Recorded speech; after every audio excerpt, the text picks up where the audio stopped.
The rain came down in sheets, hammering against the cracked pavement as the wind howled through the narrow streets of Black Hollow. The town was drowning, both figuratively and literally, as the storm raged on without mercy. Trees bent against the force of the gale, their skeletal branches scratching at windows like desperate hands. I had seen storms before, but nothing like this. It was as if the earth itself was trying to purge something. I stood at the edge of the churchyard, staring at the gaping hole where the ancient bell tower had once been. It had collapsed just an hour earlier. The weight of time and relentless rain finally breaking its resolve. What remained was a jagged chasm, yawning open like a wound in the earth, exposing what lay beneath. No one had ever spoken of tunnels under Black Hollow. The town's history was a murky, shadowed thing, filled with half-remembered whispers about witch trials and disappearances. But now, as the ground gave way, the secrets buried beneath centuries of silence were clawing their way back to the surface. The air felt heavier here, colder, even though the storm raged on around me. I should have gone home, locked my door, and waited for the storm to pass like everyone else. But something about the hole drew me closer, a compulsion I couldn't explain. My flashlight flickered as I stepped closer, the beam struggling to penetrate the darkness below. It wasn't just darkness. It was an absence of light so profound that it felt alive, writhing and curling at the edges like smoke. I crouched at the edge of the hole, my boots slipping slightly on the muddy ground, and angled the flashlight downward. The beam illuminated jagged stone walls, slick with water, and something else, carvings, symbols etched into the rock, their edges sharp and precise, glowing faintly as the light touched them. They didn't belong here. Nothing about this did. Behind me, the storm seemed to quiet for a moment, as if the world was holding its breath. Then, without warning, the ground beneath my feet gave way. I scrambled to grab hold of the edge, but the mud was too slick, and I slid into the darkness, my flashlight tumbling into the void ahead of me.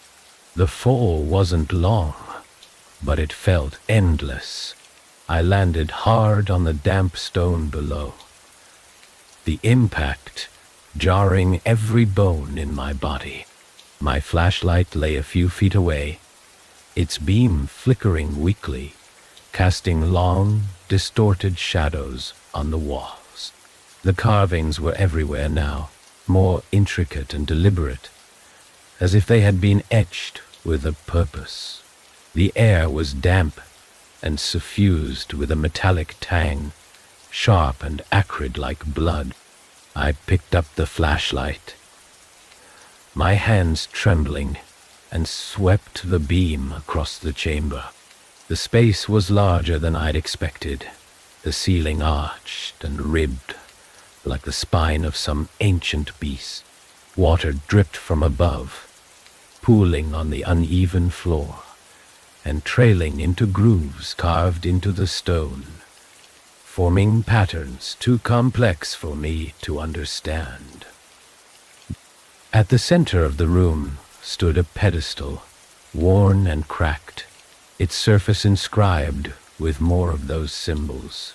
The carvings on the walls seemed to shift as I moved, the patterns changing subtly in the corner of my eye. I stopped and stared, willing the shapes to stay still, but they didn't. They pulsed faintly, as if responding to my presence, their glow intensifying the longer I looked at them. The whispers started then. At first, I thought it was the wind filtering through the cracks in the stone, but the sound grew stronger, more distinct. It wasn't a single voice. It was many, overlapping and discordant, speaking in a language I couldn't understand. The whispers wrapped around me, crawling under my skin, filling my mind with thoughts that weren't my own. I pressed my hands to my ears, but it didn't help. The voices weren't outside. They were inside, clawing at the edges of my sanity. I backed away from the pedestal, my foot slipping on the slick stone, and nearly fell into one of the grooves carved into the floor. The water in the grooves wasn't clear. It was dark, thick, and sluggish, moving as if it had a will of its own. It pulsed in time with the whispers, the rhythm growing faster, more insistent. And then I saw it. At the far end of the chamber, a shadow moved. It wasn't cast by my flashlight. It moved independently, slithering along the walls and ceiling like a living thing. It was formless, shifting and undulating, but I could feel its presence, heavy and suffocating. My breath caught in my throat as the shadow began to take shape, coalescing into something almost human, but not quite. It didn't have eyes, but I knew it was watching me. Engelwitz, Aloha.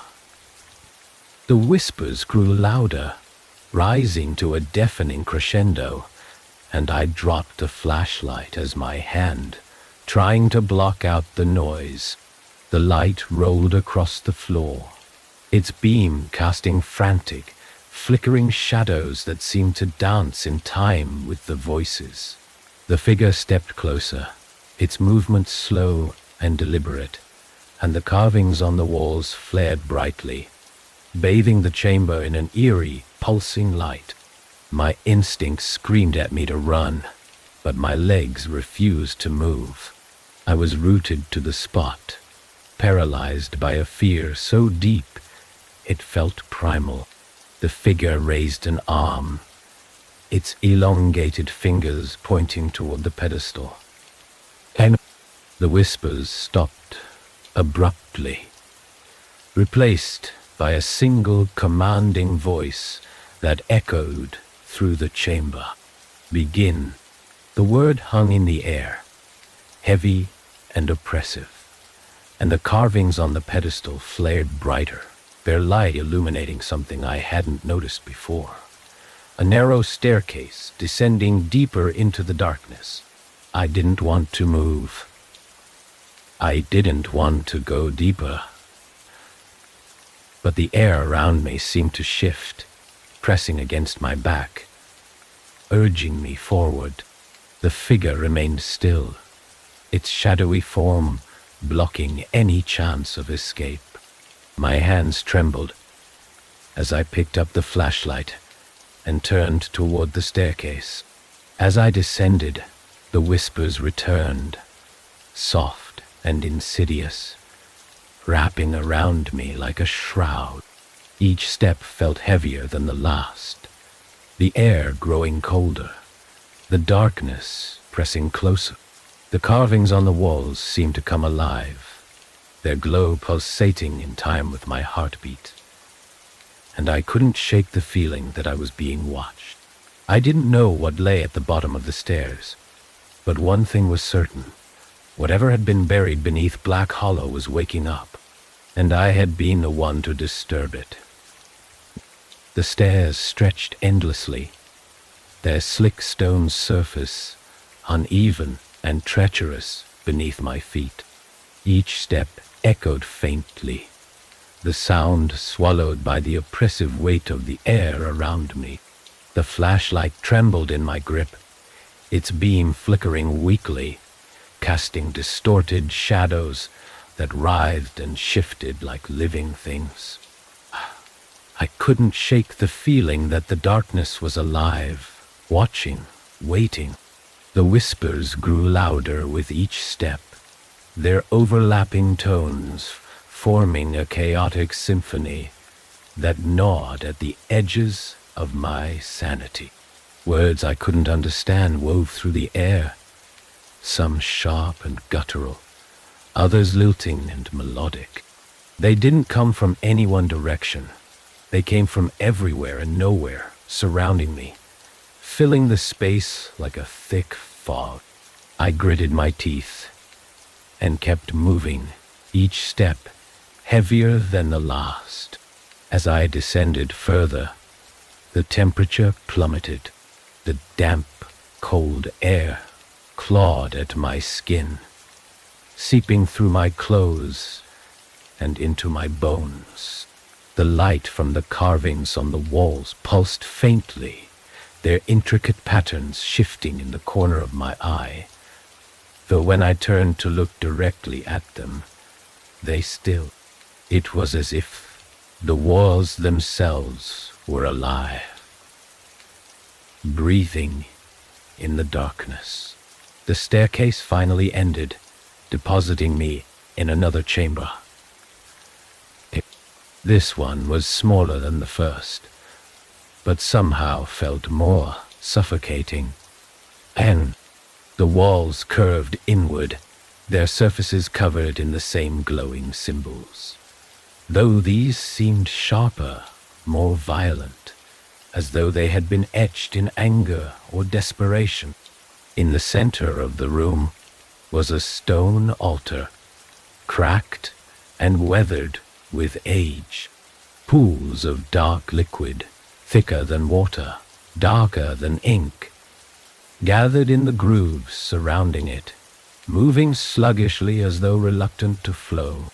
I stepped closer, the beam of my flashlight catching something just beyond the altar. It was a doorway, though it wasn't like the others. The frame was jagged and uneven, carved directly into the stone, and beyond it was nothing but blackness. No light, no sound, just an endless void that seemed to pull at the edges of my vision. The whispers changed as I approached.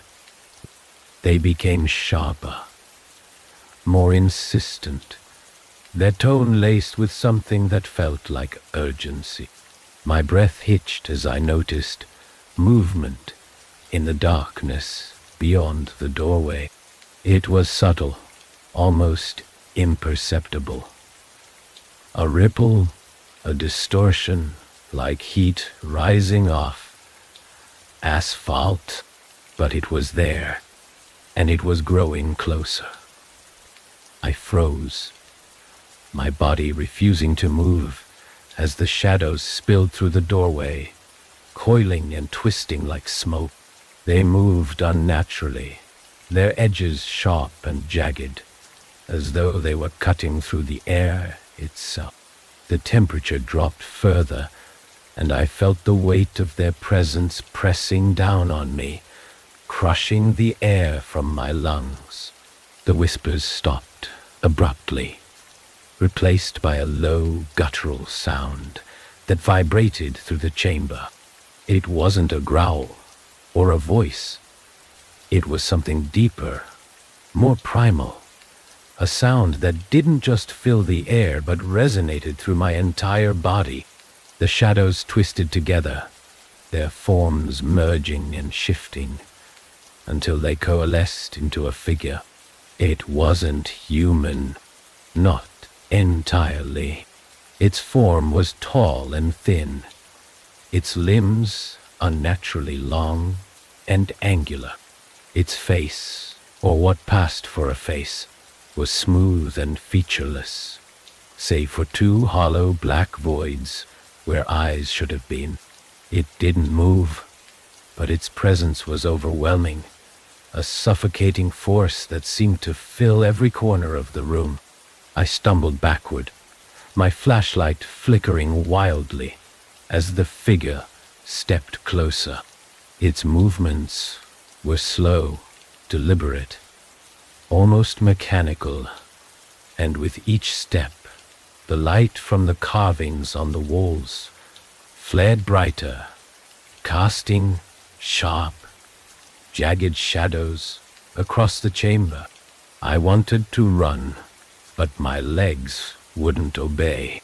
I was rooted to the spot, paralyzed by a fear so profound, it felt like my mind was unraveling.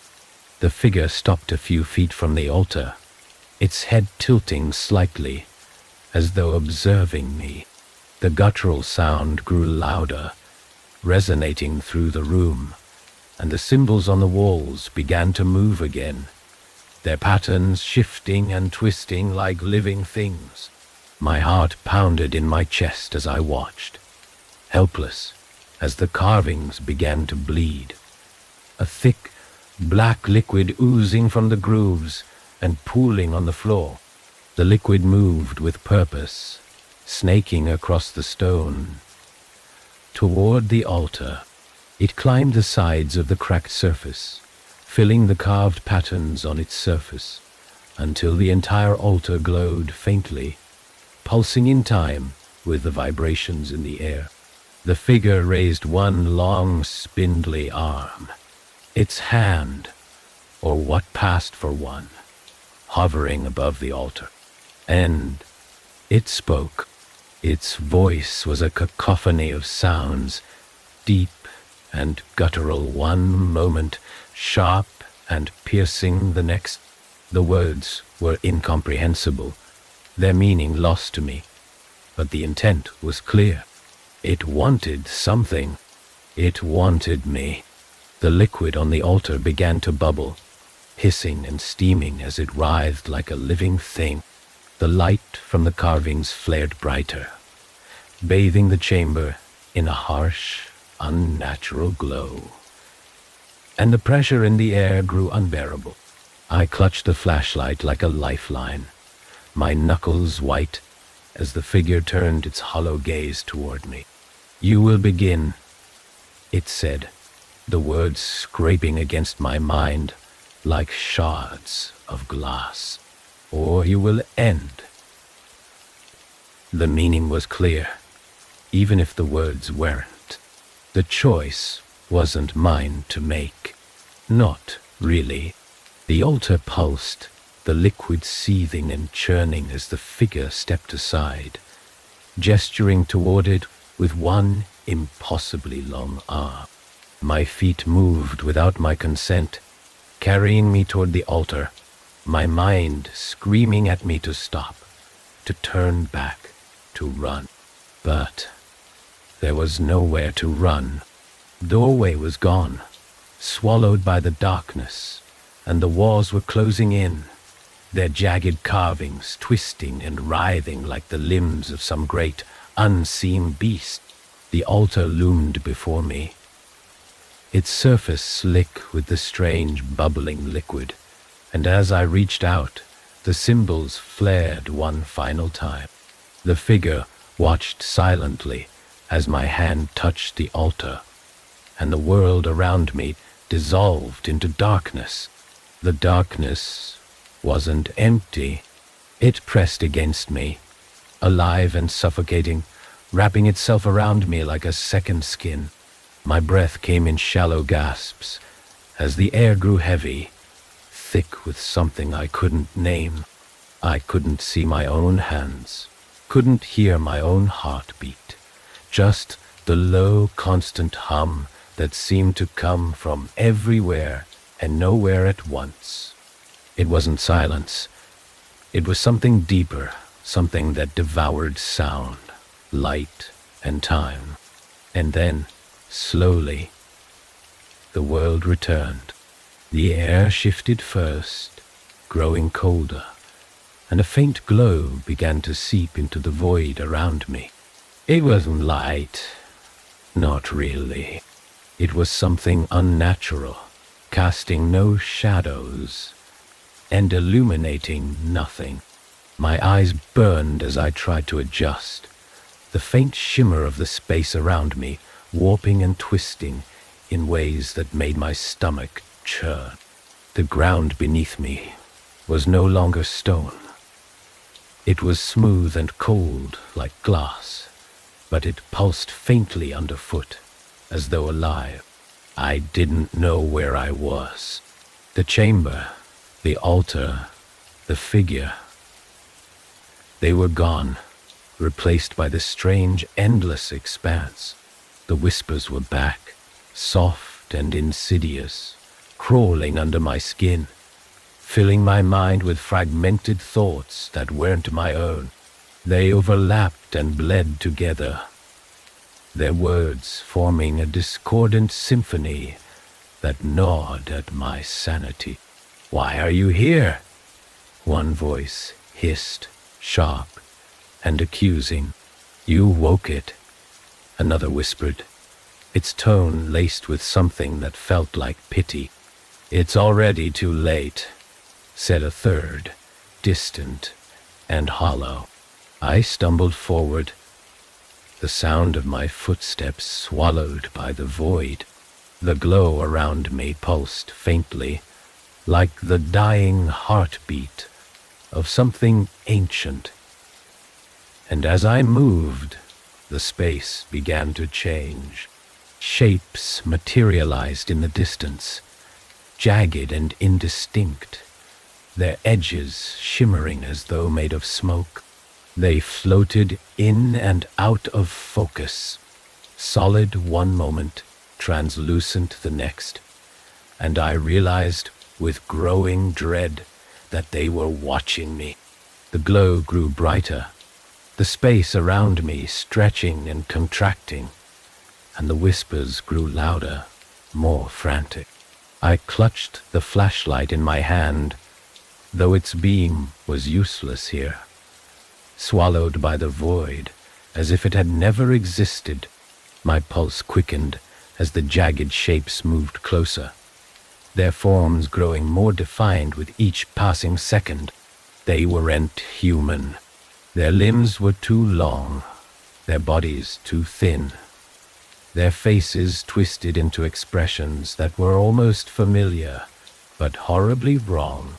Their mouths hung open in silent screams, their hollow eyes fixed on me as they closed the distance. My breath caught in my throat as one of them reached out, its fingers impossibly long, stretching toward me like claws.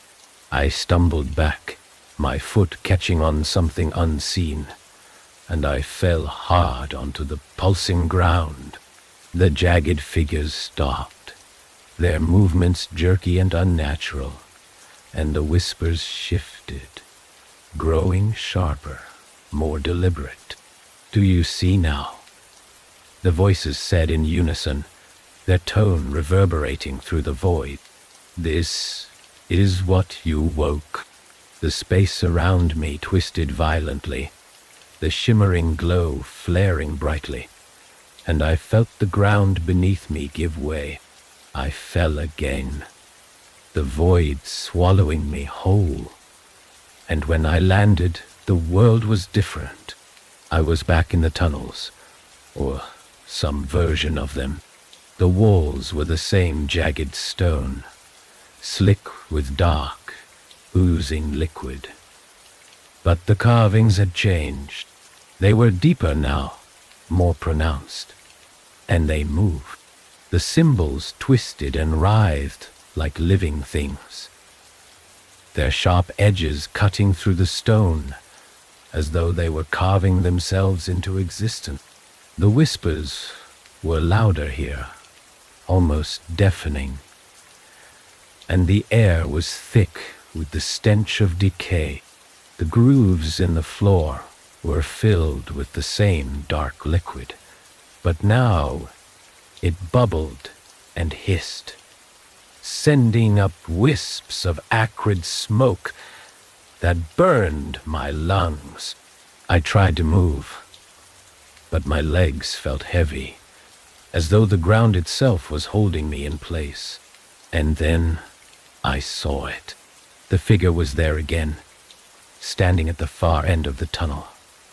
Its form more defined now, more solid. Its head tilted slightly as it watched me, and for the first time, I felt something beyond fear.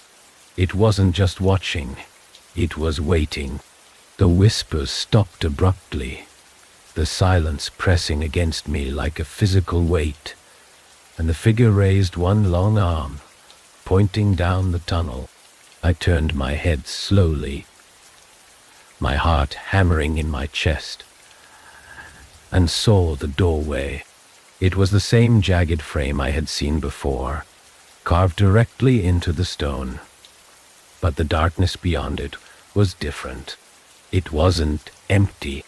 It pulsed faintly, a rhythm that matched the carvings on the walls and the liquid in the grooves. It was alive, and it was calling to me. "You must go," the voices said, their tone cold and final. "There is no other way." My legs moved on their own, carrying me toward the doorway, despite every instinct screaming at me to stop. The figure didn't follow, but I could feel its gaze on my back, heavy and unrelenting, as I crossed the threshold. The moment I stepped through, the world shifted again. The air grew heavier, the darkness thicker, and the whispers returned, louder and more chaotic than before. I was in another chamber, larger than the first, its walls lined with the same writhing symbols, but this time they glowed brighter, their light casting sharp, flickering shadows across the room. At the center of the chamber was a pit, wide and yawning, its edges jagged and uneven. The dark liquid from the grooves flowed into it, vanishing into its depths. And as I approached, I felt the pull again, that same magnetic force that had drawn me to the altar. The whispers grew louder, their tone frantic, desperate, and I realized they weren't speaking to me anymore. They were warning me. "It's awake," they said, the words twisting and overlapping. "You cannot stop it." The liquid in the pit began to churn, bubbling and hissing, as though something massive was stirring beneath its surface. The light from the symbols flared violently, and the ground trembled beneath my feet. I stumbled back, my breath catching, as a shape began to rise from the pit, its form twisting and shifting, impossibly large and utterly incomprehensible. And then it spoke, its voice a thunderous roar that shook the very air. "You are mine." The sound of its voice reverberated through the chamber, a guttural roar that shook the very air around me. It wasn't just noise, it was a force, a presence that pressed against my chest and stole the breath from my lungs. The thing rising from the pit defied logic. Its form was massive, an ever-shifting tangle of shadows and jagged edges.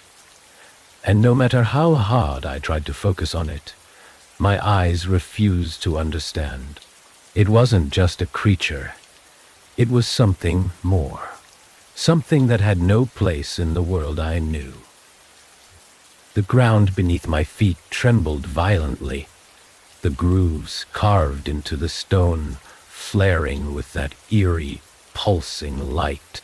The dark liquid that flowed through them hissed and bubbled, sending up acrid smoke that burned my throat and stung my eyes.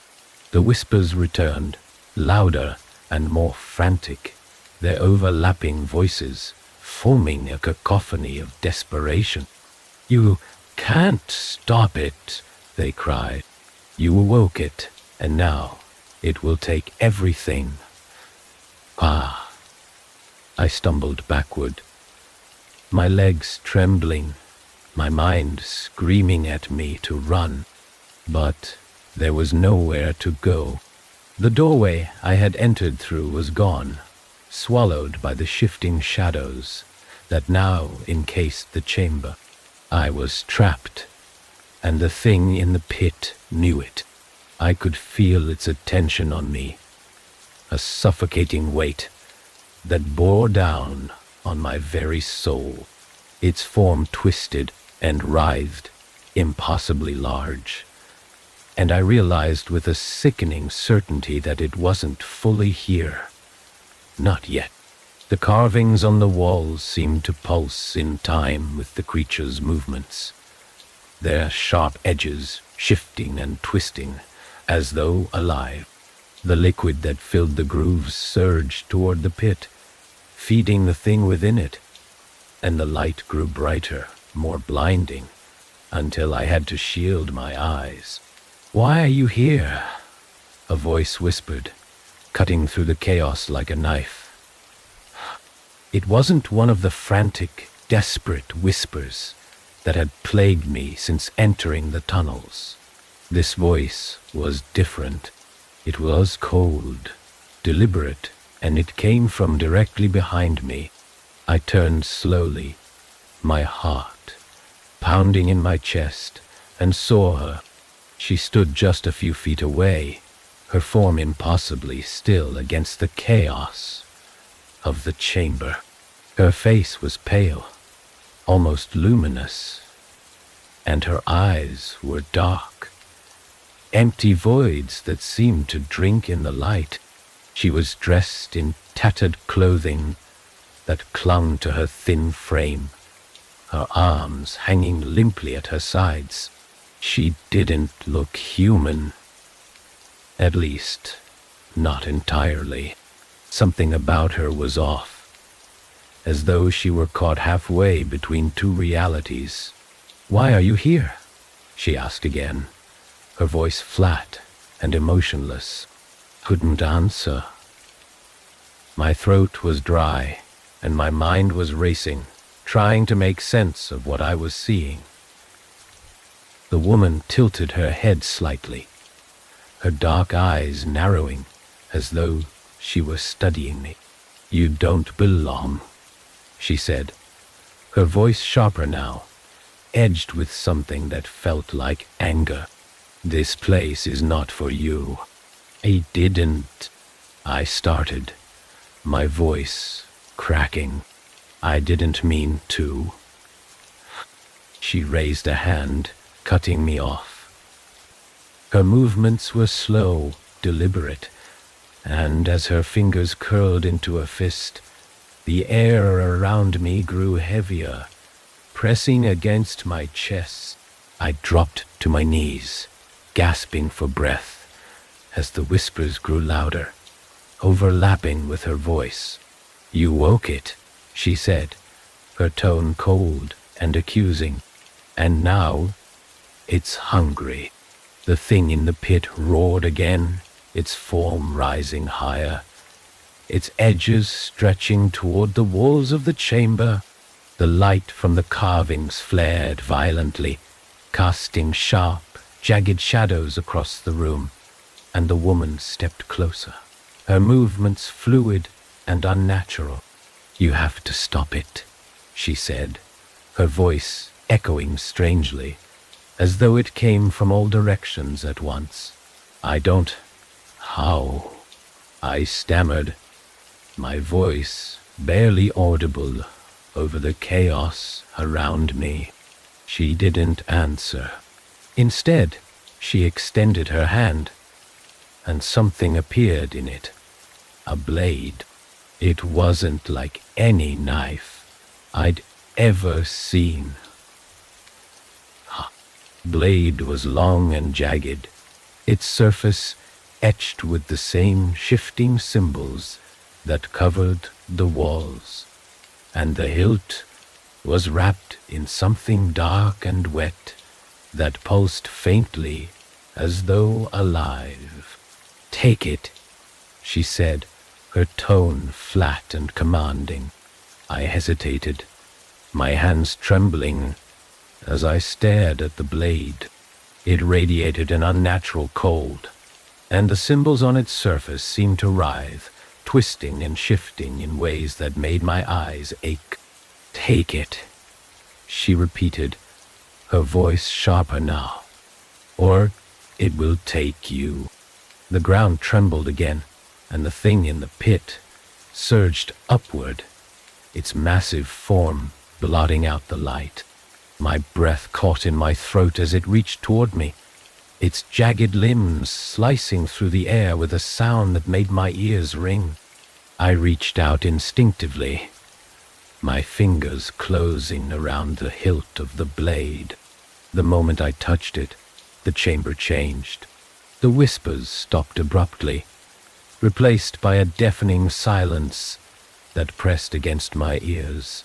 The light from the carvings dimmed, their pulsing glow fading to a faint flicker, and the ground beneath me stilled. The blade was heavy in my hand, its surface icy and slick, and as I raised it, the symbols etched into its surface flared to life, casting sharp, shifting shadows across the chamber.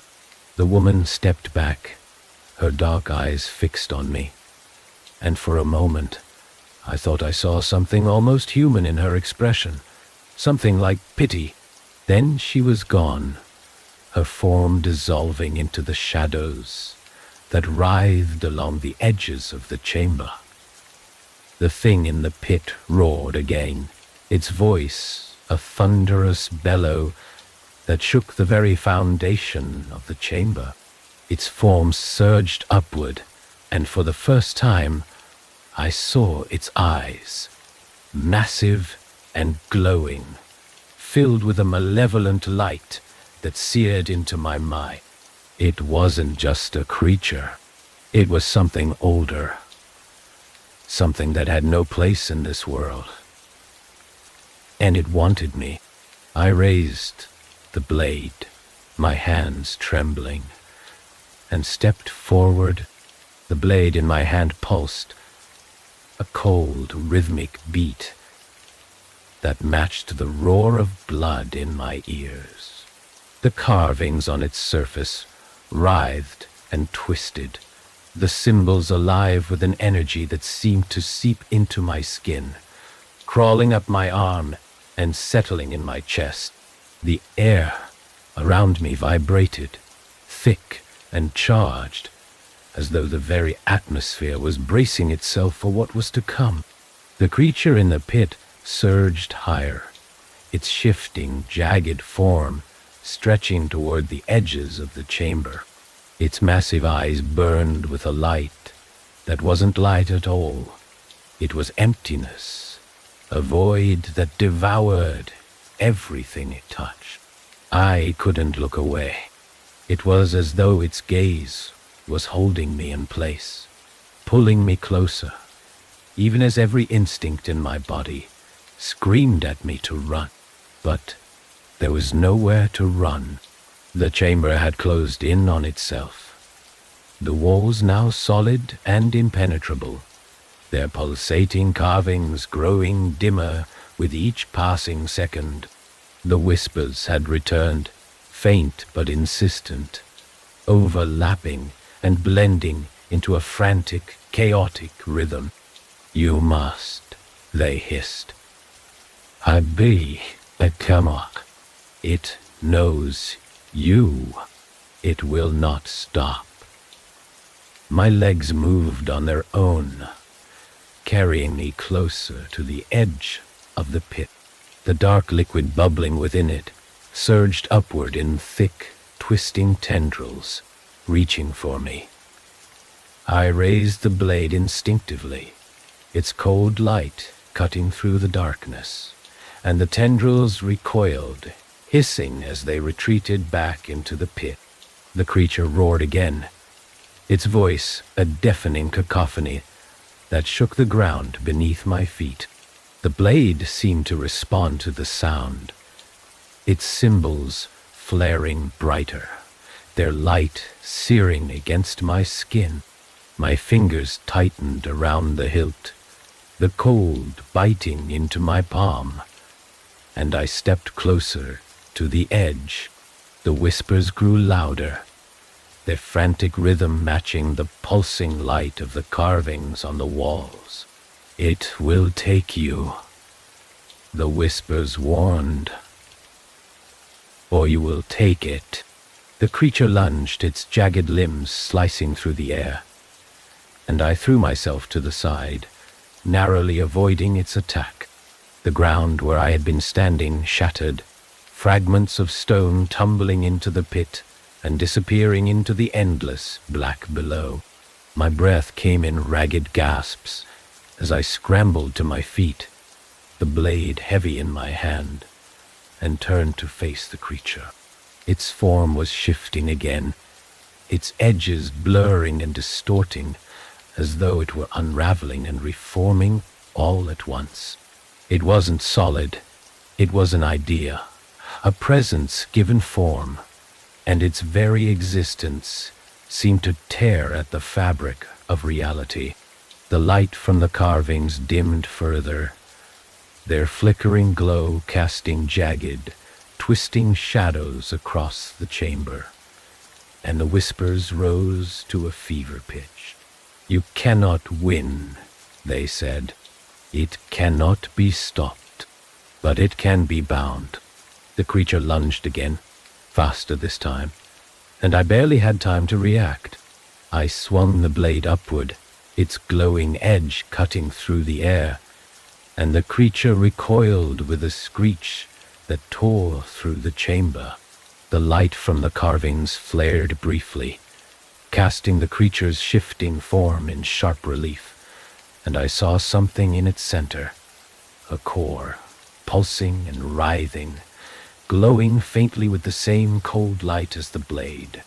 It wasn't just alive, it was tethered, bound to the pit, to the carvings, to the very walls of the chamber.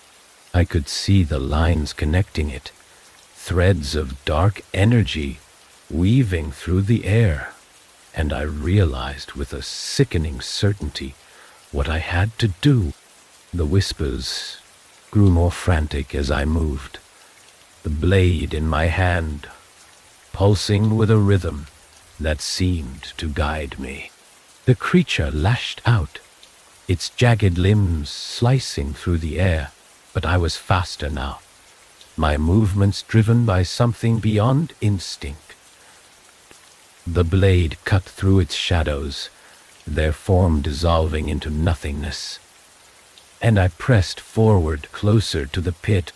The tendrils of liquid surged upward, wrapping around my legs, pulling me toward the edge.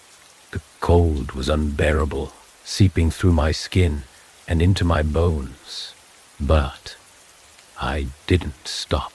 I drove the blade downward, its edge cutting through the tendrils, and they fell away, retreating back into the pit with a hiss. The creature roared again, its form flickering and distorting as it tried to reform, but I could see the fear in its movements now. It wasn't invincible.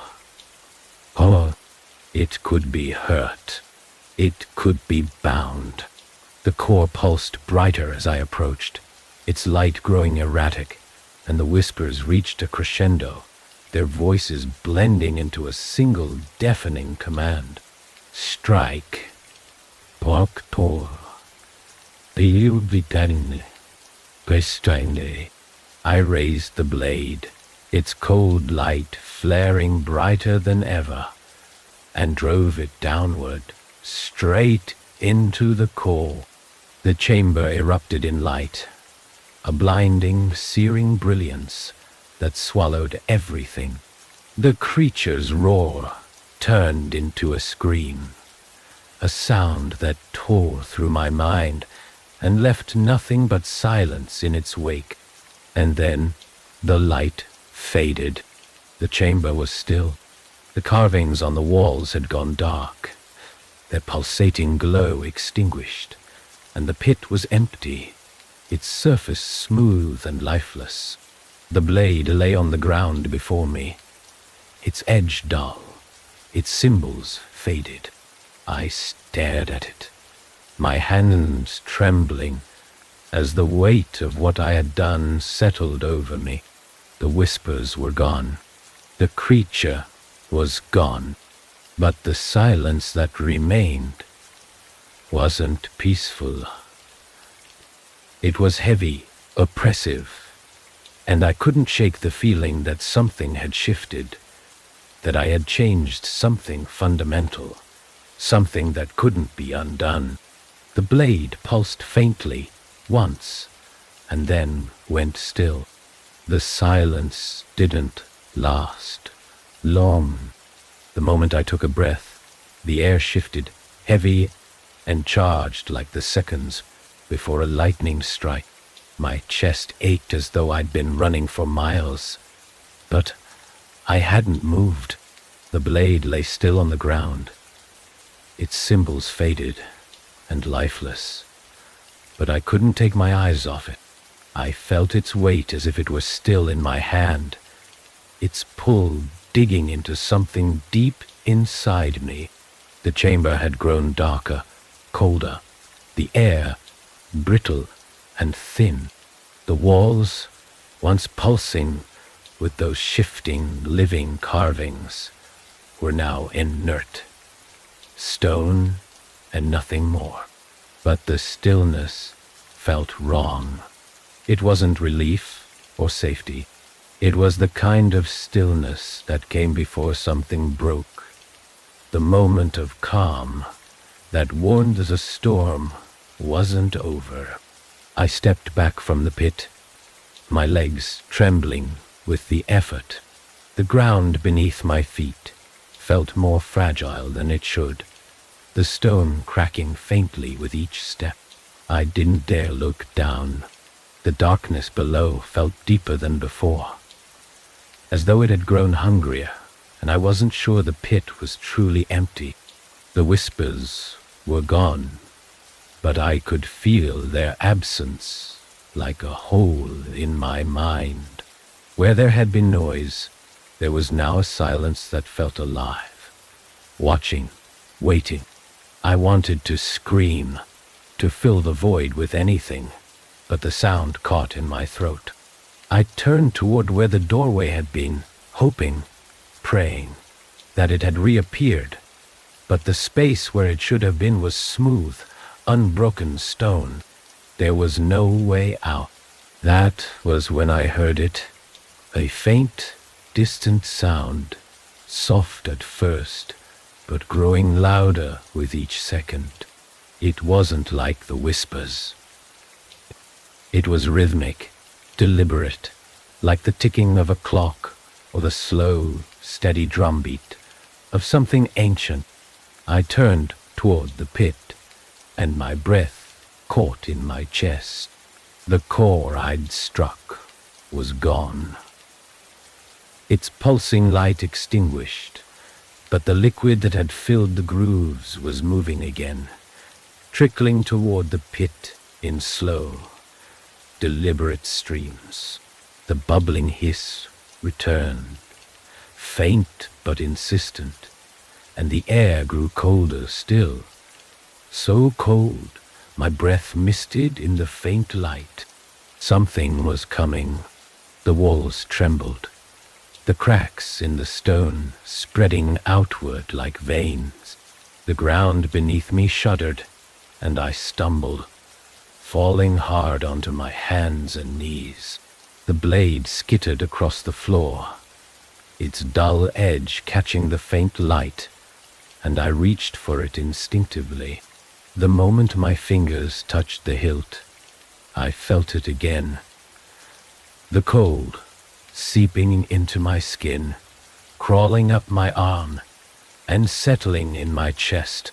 The blade's symbols flared faintly, just for a moment. But the light was enough to cast shadows across the chamber. Shadows that didn't belong. I looked up slowly, my heart hammering against my ribs, and saw them. Figures, dozens of them, maybe more, standing just beyond the edge of the pit. They weren't human. Not entirely. Their forms were twisted, elongated, their limbs too thin, and their faces featureless. They shimmered faintly, like heat waves rising from asphalt, and their movements were jerky, unnatural, as though they weren't used to existing in this world. They were watching me. My breath hitched as one of them stepped closer, its form flickering as it moved. It didn't have eyes, but I could feel its gaze on me, sharp and unrelenting. The air around it warped and twisted, the space bending in ways that made my head spin. It raised one long, thin arm, pointing toward the blade in my hand, and the sound, the rhythmic ticking, grew louder. "It's not over," a voice said, soft and hollow. And I realized with a sickening jolt that it wasn't one of the whispers. It was my own voice, echoing faintly in the air around me. The figures moved closer, their forms shifting and flickering like smoke, and the ground beneath me gave another violent shudder. The cracks widened, the stone splintering and groaning as the pit seemed to expand, its edges crumbling into the darkness below. I stumbled to my feet, gripping the blade tightly, and backed away from the pit. But the figures followed, their movements slow and deliberate. One of them stopped just a few feet from me, its head tilting slightly, as though studying me. It raised both arms, its fingers, or what passed for fingers, curling inward, and I felt the air around me tighten, pressing against my chest. My knees buckled, and I fell, the blade slipping from my grip as the pressure grew unbearable. The rhythmic ticking grew louder, faster, echoing through the chamber until it drowned out everything else. The light from the blade flared again, brighter this time, and the figures recoiled, their forms flickering wildly as though struggling to hold themselves together. The pressure eased, and I gasped for air, scrambling to grab the blade. The moment my hand closed around the hilt, the light from the symbols burst outward, filling the chamber with a harsh, blinding glow. The figures shrieked, not with sound but with a vibration that tore through the air and into my skull, and retreated, their forms dissolving into the shadows along the edges of the pit. The ticking stopped. The light from the blade dimmed again, and the chamber fell into an uneasy silence. The ground beneath me was still trembling, the cracks continuing to spread. But the figures were gone, their presence replaced by a lingering cold that seeped into the very air. I rose shakily to my feet, the blade heavy in my hand, and turned toward the pit. The liquid had stopped flowing, its surface still and silent, but the darkness below felt alive, pulsing faintly like a dormant heartbeat. The cracks along the edges of the pit widened further, and I realized with a sinking dread that the entire chamber was collapsing. I turned back toward the wall, where the doorway had been, praying for any sign of escape, and froze. The jagged frame of the doorway had reappeared, faint and flickering, its edges glowing faintly with the same light as the blade. The whispers returned, soft and insistent, but this time they weren't coming from the air around me. They were coming from the blade itself. "Run," they said, "before it wakes again." I didn't need to be told twice. I ran, the blade clutched tightly in my hand, the sound of the crumbling chamber echoing behind me. The tunnel stretched endlessly before me, the faint glow of the doorway fading behind as the whispers urged me forward. My legs ached, each step heavier than the last, but the fear of whatever lay behind kept me moving. The blade in my hand pulsed faintly, its glow muted now, as though exhausted from whatever force had kept those figures at bay. The air was different here, thicker, darker, and filled with a low, almost imperceptible hum that seemed to vibrate in my chest. The walls around me were no longer stone. They were something else entirely, smooth and wet to the touch, pulsing faintly, as if the tunnel itself were alive. Shapes moved within the walls, just beneath the surface, shifting and writhing in ways that made my stomach twist. I tried not to look at them, focusing instead on the path ahead, but their movements drew my eye, unnatural and deliberate, as though they wanted me to see them. I wasn't alone. Kenny, Puma, came feet, Kasubin. The thought hit me with a cold, visceral certainty. The air had changed again, the hum growing louder, more rhythmic, like the heartbeat of something vast and ancient. I turned sharply, the blade trembling in my grip. But the tunnel behind me was empty. The darkness pressed closer, suffocating in its silence, and for a moment I thought I had imagined it, but then I saw it. A shadow at the edge of my vision, flickering and shifting just out of reach. It wasn't one of the figures from the chamber. And it was something else, something formless and fluid, its movements impossibly fast and utterly silent. I backed away, the blade's faint light casting jagged shadows on the walls, and the shadows stopped, hovering at the edge of the tunnel like it was waiting. The whispers returned, louder now, overlapping and chaotic. "It knows you," they said. "It follows. Prima. Angels trifle sa amorebectente. It will not stop. Penwilel, she will. Hane. I didn't wait to see what it would do. To see what it would do.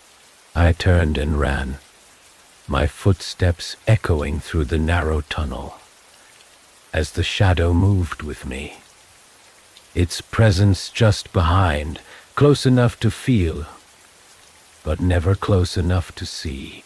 The hum grew louder, almost deafening, and the walls around me began to shift, their surface rippling like water. The shapes within the walls pressed closer, their outlines sharpening, and I realized, with a sickening jolt, that they weren't shapes at all. They were faces, twisted, anguished faces, their mouths open in silent screams, their eyes hollow and unseeing. They pushed against the surface of the walls, their distorted features stretching and contorting as though trying to break free. My breath hitched, my legs faltering beneath me as I stumbled forward, the blade flaring faintly in my hand. "You cannot escape," the whispers said. It is already inside. The tunnel ended abruptly, opening into a vast, cavernous space that seemed to stretch infinitely in all directions. The ground beneath me was smooth and glassy, reflecting the faint light of the blade in jagged, fractured patterns. The air was colder here, biting and sharp, and the hum that had filled the tunnel was replaced by a low, guttural sound that resonated through the space. In the center of the cavern stood an altar, identical to the one I had seen before, but larger, its surface carved with deeper, more intricate patterns. The grooves that covered it were empty now, but I could feel something moving beneath them. A presence just beneath the surface, waiting. The shadow that had followed me stopped at the edge of the cavern, its form flickering and distorting as though unable to cross the threshold. "You must finish," the whispers said, their tones softer now, almost pleading. "It cannot follow here." I approached the altar slowly, the blade heavy in my hand, its symbols flickering weakly. The closer I got, the more the air around me seemed to resist, pushing back against me with an almost physical force. My chest ached, my lungs burning with each breath. But I kept moving, drawn toward the altar by something I couldn't explain. The carvings on the altar flared to life as I reached it, their light cold and sharp, casting long, jagged shadows across the cavern. The ground beneath me trembled, the fractures in its glassy surface spreading outward in thin, web-like patterns. The whispers were louder here, their voices blending into a single resonant tone that echoed in my mind. "It must be bound," they said. "You must give it back." I didn't understand what they meant, but the blade did. Its light grew brighter, the symbols on its surface writhing and twisting as though alive. I raised it instinctively, the weight of it familiar now, and the carvings on the altar pulsed in response, their light growing brighter until it filled the entire cavern. The ground beneath me cracked violently, and the altar began to shift, its surface splitting open to reveal a deep, yawning void. The darkness within it wasn't like the shadows in the tunnel. It was alive, a seething, writhing mass that seemed to devour the light around it. The hum returned, louder now, vibrating through the cavern as the void reached upward, its edges twisting and curling like smoke. The blade pulled at me, its light flaring brighter, and I understood. It wasn't a weapon, it was a key. The whispers rose to a deafening crescendo as I stepped closer to the altar, the void within it surging upward, reaching for me. The blade pulsed in my hand, its symbols burning against my skin, and I raised it high, the light piercing through the darkness. The void recoiled, its form twisting violently, and the whispers screamed in unison. "No." I drove the blade into the altar.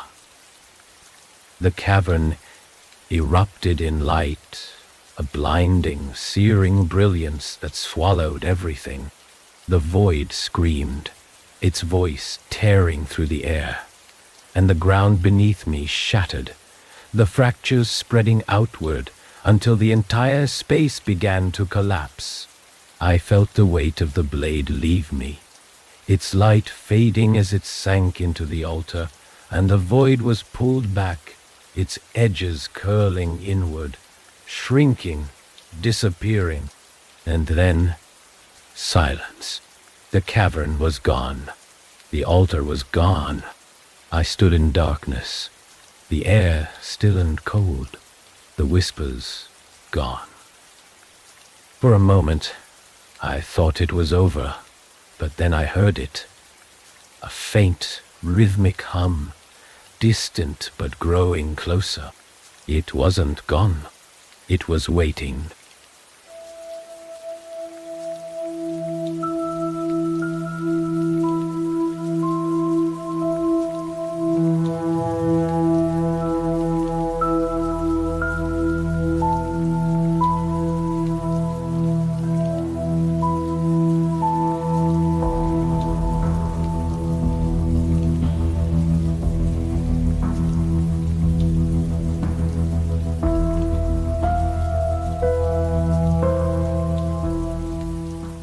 The rain had been relentless for days, turning the edges of Cypress Creek into a sprawling morass of sucking mud and stagnant water. The town was quiet, too quiet, the kind of silence that settles like a weight, as though the world itself was waiting for something. Tiun, Hadea, Suta. I stood at the edge of the dock, the wooden planks slick and glistening under the pale light of my flashlight. The beam cut through the mist, illuminating only the murky water and the impenetrable wall of cypress trees beyond. This was where they found the boat, half sunken and tied loosely to a rotted post. The oars were missing, and the tackle box had been overturned, its contents spilling across the deck. It belonged to Roy Tanner, a local who'd always had a habit of wandering too far into the swamp. No one thought much of it when he didn't come back the first night. But now it had been 3 days, and the whispers had started. Whispers about the swamp, about what might be lurking out there in the endless maze of water and trees. I adjusted my grip on the flashlight, its slick surface cold against my palm. My breath misted in the damp air, mingling with the faint, acrid scent of decay that always seemed to hang over the swamp. The locals avoided talking about it, but you could feel it in their glances, the way they averted their eyes when anyone mentioned the swamp by name. It wasn't just a place to them. It was something alive, something that watched and waited. The dock groaned under my weight. As I stepped closer to the edge, the sound echoing faintly across the water. The mist curled and shifted, clinging to the surface like it was afraid to rise any higher. The flashlight flickered just once, and for a moment I thought I saw something move in the distance. A ripple in the water, too large to be a fish. I froze, my heart hammering in my chest, and strained my ears against the muffled hush of the rain. There it was again, a sound, faint, almost imperceptible, like a whisper carried on the wind. I couldn't make out the words, but the tone was unmistakable. It wasn't friendly. It wasn't human. I turned quickly, my flashlight sweeping across the dock and the overgrown path leading back to town. The shadows loomed larger than they should have, their edges jagged and wrong, like they didn't quite belong to the objects that cast them. I shook my head, trying to steady my breathing, and told myself it was just the rain, the wind, the isolation. But deep down, I knew better. The swamp had always felt wrong to me, even as a kid. It was the kind of place that seemed to swallow sound, to stretch time. You could get lost in it just by standing still, the trees and water folding in on themselves, until you couldn't tell where you'd come from or where you were going. Roy must have thought the same thing, I reasoned. Hey, he'd wandered too far. Gotten turned around, and now he was lost somewhere out there, waiting for someone to find him. That's what I told myself as I stepped off the dock and onto the narrow trail leading into the swamp. The mud sucked at my boots, each step a struggle against the weight of the earth, trying to pull me under. The flashlight's beam cut through the mist, illuminating twisted roots and low-hanging branches that dripped with rain. The further I went, the darker it got, the faint glow of the town behind me swallowed up by the swamp's endless expanse. The trail narrowed, the trees closing in on either side, until it felt like I was walking through a tunnel. The rain eased, replaced by a heavy, stifling humidity that clung to my skin and filled my lungs. The whispers returned, faint and indistinct, but closer now. I stopped, the beam of my flashlight jerking as my hand trembled, and listened. It wasn't the wind. It wasn't the rain. It was coming from the trees, from the water, from the shadows that moved just beyond the reach of the light. I turned in a slow circle, the mud squelching beneath my feet, and shone the flashlight into the darkness. The beam caught something, just for a moment. A figure, tall and thin, standing motionless among the trees. My breath caught in my throat, and I stumbled back, the flashlight slipping from my grasp. And plunging into the mud, darkness swallowed me, the faint light of the fallen flashlight casting long, flickering shadows across the trees. I scrambled to pick it up, my fingers slick with mud, and when I shone the beam back toward the figure, it was gone. The whispers grew louder, their tone sharper, more insistent, and I realized with a sickening jolt that they weren't coming from outside anymore. They were inside. My heartbeat thundered in my ears as the whispers filled my mind. Fragments of words and phrases I couldn't understand, but they carried a weight that made my chest tighten. Images flashed behind my eyes, roots twisting into shapes that weren't natural, faces submerged beneath the water, mouths open in silent screams. I staggered forward, desperate to find the trail again. But the trees all looked the same now, their twisted limbs reaching down like claws. The water was closer than it should have been, lapping at my boots, dark and still and impossibly deep. The beam of the flashlight caught the reflection of something on the surface, a face, pale and blank, staring up at me from beneath the water. I stumbled back, my foot catching on a root, and fell hard onto the muddy ground. When I looked up, the face was gone. The whispers stopped abruptly, the silence pressing down on me like a weight. For a moment, there was nothing but the sound of my ragged breathing and the distant drip of rainwater.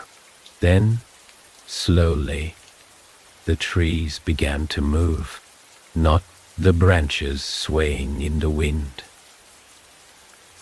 but the trees themselves, their roots pulling free from the mud with a wet, sucking sound. They shifted, bending and twisting, forming a path, that led deeper into the swamp. I didn't want to follow it. Every instinct screamed at me to turn back, to run. But I couldn't.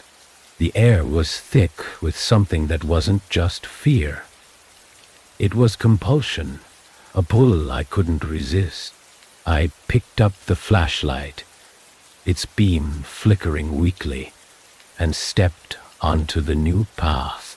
The water rose higher, soaking through my boots, and the mud grew softer, clinging to my legs with each step. The whispers returned, faint but urgent, guiding me forward. The path the trees had formed was narrow and uneven, its edges bleeding into the black water on either side. The mud clung to my boots, each step a struggle to pull free, and the air had grown colder, heavy with a metallic tang that settled at the back of my throat. The whispers, soft and fragmented, seemed to come from everywhere and nowhere, wrapping around me like a second skin. They weren't words, not entirely, but they carried weight, an intent I couldn't shake.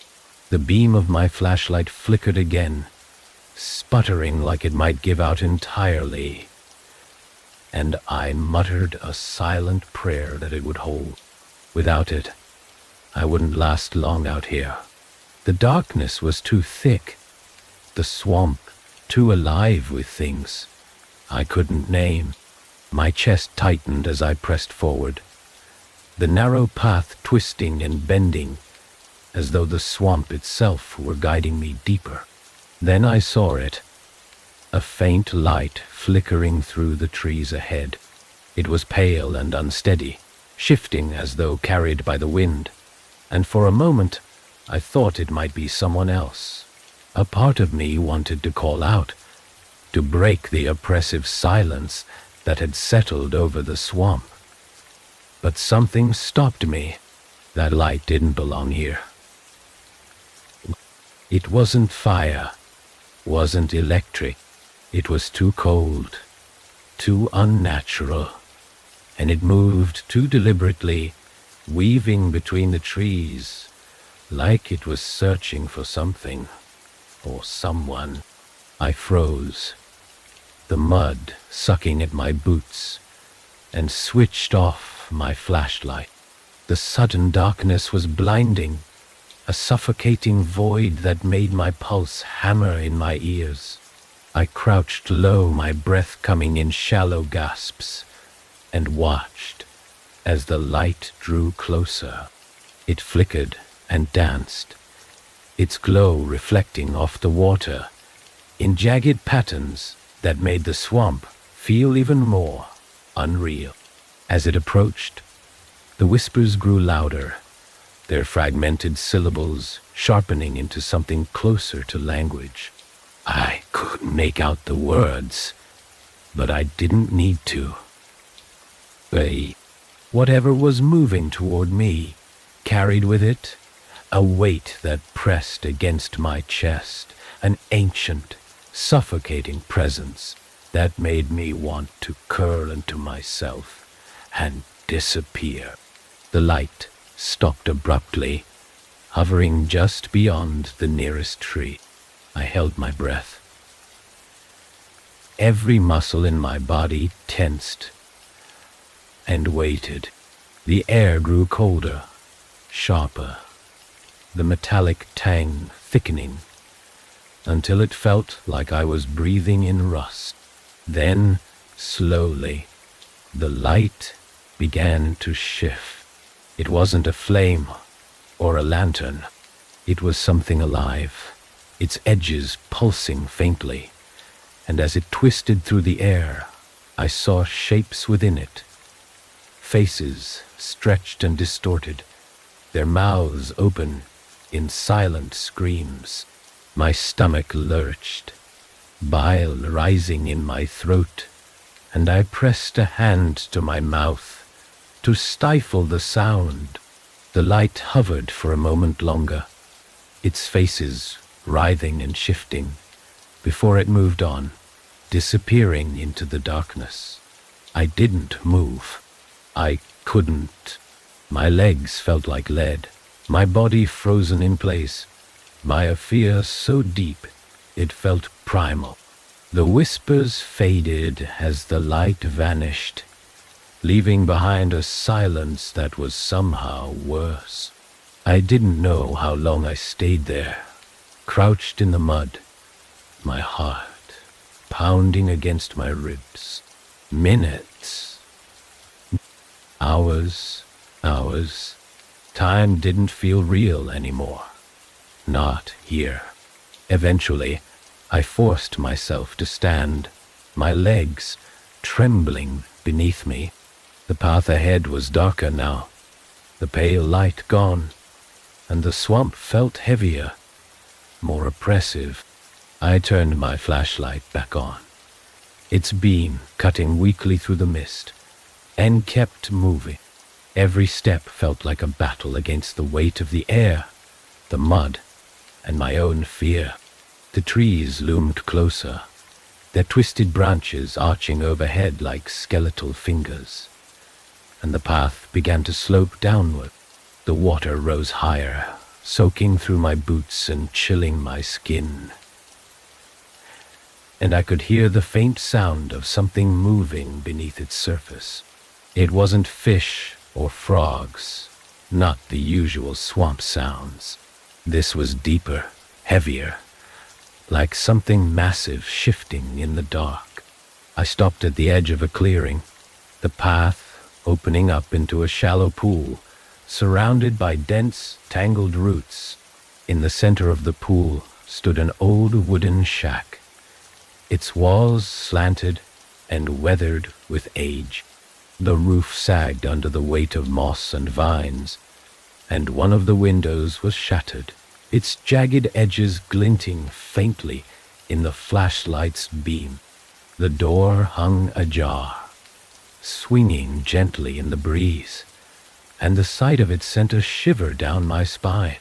Something about the shack felt wrong, like it didn't belong, not just here, but anywhere.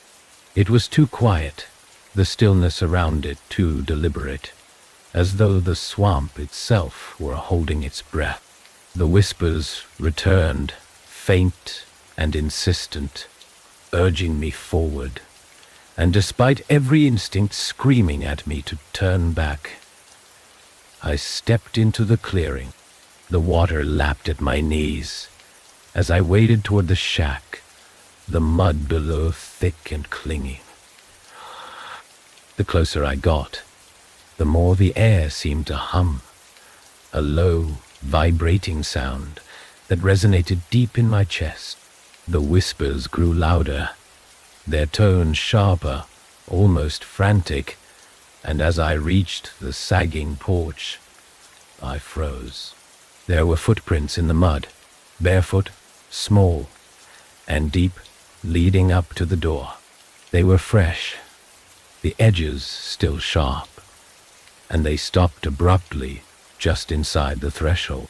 My stomach churned as I stepped onto the porch, the wood creaking beneath my weight, and pushed the door open wider.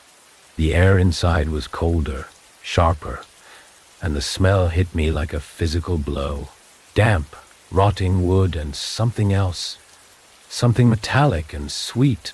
The flashlight's beam swept across the room, illuminating broken furniture, rusted tools, and dark stains smeared across the floor.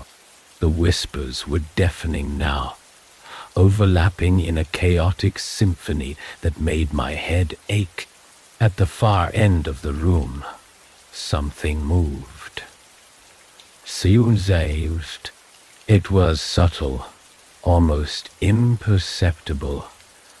A ripple in the air, a shadow that didn't belong. I stepped closer, the flashlight trembling in my grip, and the shadow shifted again, twisting and curling like smoke. It took shape slowly, deliberately, until it wasn't just a shadow anymore. It was a figure, tall and thin, its limbs too long, its head tilted at an unnatural angle. Its face, or what should have been its face, was a blank, pale void, featureless and smooth. It didn't move, didn't breathe, but its presence filled the room, pressing against me like a storm waiting to break. I couldn't move. I couldn't breathe. The whispers rose to a deafening crescendo, the figure looming larger with each passing second, and I realized, with a sickening certainty, that it wasn't just watching me. It was waiting. The figure didn't move. It stood there, impossibly still, its pale, featureless face turned toward me, as if it were studying me, or waiting for something. My fingers tightened around the flashlight, its weak beam trembling across the shack's decaying walls. The whispers surged in my ears, a chaotic symphony that felt as if it were clawing at the inside of my skull. My breath came in shallow gasps, my chest tightening with every second that passed. The room felt smaller now, the air heavier. The stench of rot and metal hung thick, suffocating, and the temperature dropped sharply.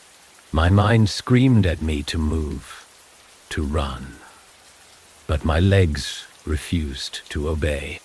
I could feel the figure's presence pressing against me, filling the space like a living shadow. It wasn't just standing there. It was watching, waiting. Then it tilted its head, the motion slow and deliberate, and my knees buckled. The whispers changed, their chaotic rhythm becoming sharper, more insistent, and for a moment I thought I could make out words. They weren't English, not entirely, but I understood their meaning all the same. You see it now, they hissed, 1,000 voices blending into one. Ah. It has always been here. The figure took a step forward, its movements smooth and unnatural, and the wooden floor groaned beneath its weight. The sound snapped me out of my paralysis, and I stumbled back, my flashlight sweeping wildly across the room. The shadows danced and writhed, their edges jagged and wrong, and I tripped over something hard and unyielding. My back hit the wall, and I slid to the floor, my heart hammering in my chest. The figure stopped. It didn't crouch or bend, but its head tilted downward, its blank face angled toward me.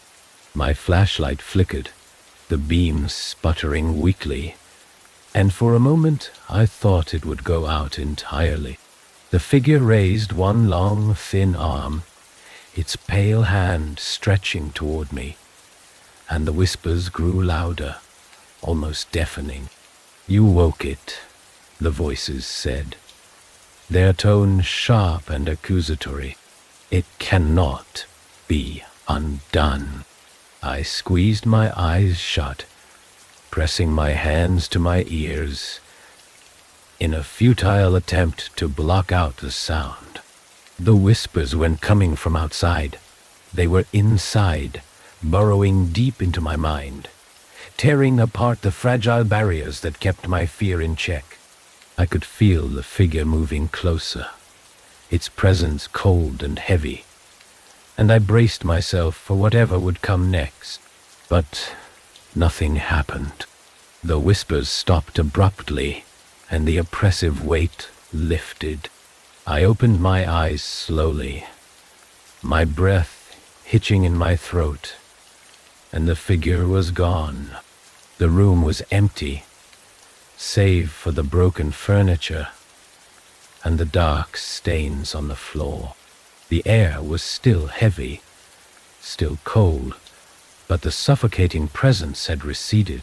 My flashlight's beam steadied, illuminating the splintered remains of a table and the shattered glass scattered across the floor. I pushed myself to my feet, my legs trembling beneath me, and tried to steady my breathing. The room was quiet now, unnaturally so, and the silence pressed against my ears like a physical thing. My skin prickled, and I turned toward the door, desperate to get out of the shack, out of the clearing, out of the swamp. But as I reached the threshold, I heard it again. The faint, rhythmic sound of something moving. It wasn't the figure. No, this was deeper, heavier. A slow, deliberate dragging noise that seemed to echo from beneath the floorboards. The wooden planks beneath my feet vibrated faintly, and the sound grew louder, closer, until it felt like it was coming from directly below me. I looked down, the flashlight's beam sweeping across the warped wood, and saw it. Tiny cracks spiderwebbing outward, water seeping through the gaps. The dragging sound stopped, replaced by a low guttural groan that seemed to vibrate through the very air. The cracks widened, the wood buckling beneath me, and I stumbled back as the floor gave way. The fall was brief, but it felt endless. The flashlight slipped from my hand, its beam spinning wildly through the darkness, and I hit the ground hard, the impact jarring every bone in my body. The air was colder here, wetter, and the stench of decay was overpowering. I groped blindly for the flashlight, my fingers brushing against the cold, damp ground. And when I found it, I almost didn't want to turn it on. But the darkness was worse. The beam flickered weakly, casting jagged shadows across the space around me. I was in some kind of tunnel, the walls slick and glistening as though coated in oil. Roots twisted through the ceiling, their gnarled forms dripping with black water that pooled on the uneven floor. The dragging sound returned, faint but unmistakable, and I turned the flashlight toward the source. The tunnel stretched endlessly ahead, its edges swallowed by darkness, but I could see something moving. It wasn't the figure from the shack. This was something else, something massive. Its form was indistinct, shifting and undulating like smoke given weight, and it moved with a slow, deliberate rhythm that made my stomach twist. The whispers returned, faint and fragmented, wrapping around me like a cold wind. "It knows you," they said, their tone almost mocking. "It waits." Ha! I stumbled back, my flashlight shaking in my grip, and turned to run. The mud sucked at my boots, the walls narrowing around me as though the tunnel itself were alive, and the whispers grew louder with each step. The ground beneath me trembled, cracks spreading outward like veins, and I could feel the thing behind me, its presence pressing against my back like a wave threatening to pull me under. The tunnel opened into a larger space, and I nearly collapsed with relief. The air here was just as cold, just as heavy, but the walls weren't closing in, and the whispers had softened, retreating to the edges of my mind. The flashlight's beam swept across the space, revealing a shallow pool of water in the center of the room. Something glinted faintly at the water's edge, and I approached cautiously, my footsteps echoing in the stillness. It was a knife. The blade was long and thin, its surface etched with strange angular symbols that seemed to writhe in the faint light. The hilt was wrapped in something dark and wet, and as I reached for it, the whispers surged, their tone frantic. "Take it," they urged, their voices blending into a single, insistent plea. "You will need it." My hand trembled as I picked up the knife, its cold surface biting into my skin. The symbols flared briefly, casting sharp, jagged shadows across the walls, and the whispers fell silent. The dragging sound returned, louder now, and I turned toward the tunnel, the knife heavy in my hand. It was coming. The knife felt heavier in my hand than it should have, as if it carried more than just its weight. The symbols etched into the blade glowed faintly, their jagged patterns shifting subtly, almost imperceptibly, like they were alive. The whispers were gone now, replaced by a suffocating silence that pressed against my ears and made my chest tighten. The dragging sound from the tunnel was closer, louder, its slow, deliberate rhythm vibrating through the damp air. I turned toward the source of the noise, the flashlight trembling in my other hand as its beam cut weakly through the darkness. The tunnel stretched out before me, its edges narrowing, the walls slick with something that gleamed like oil.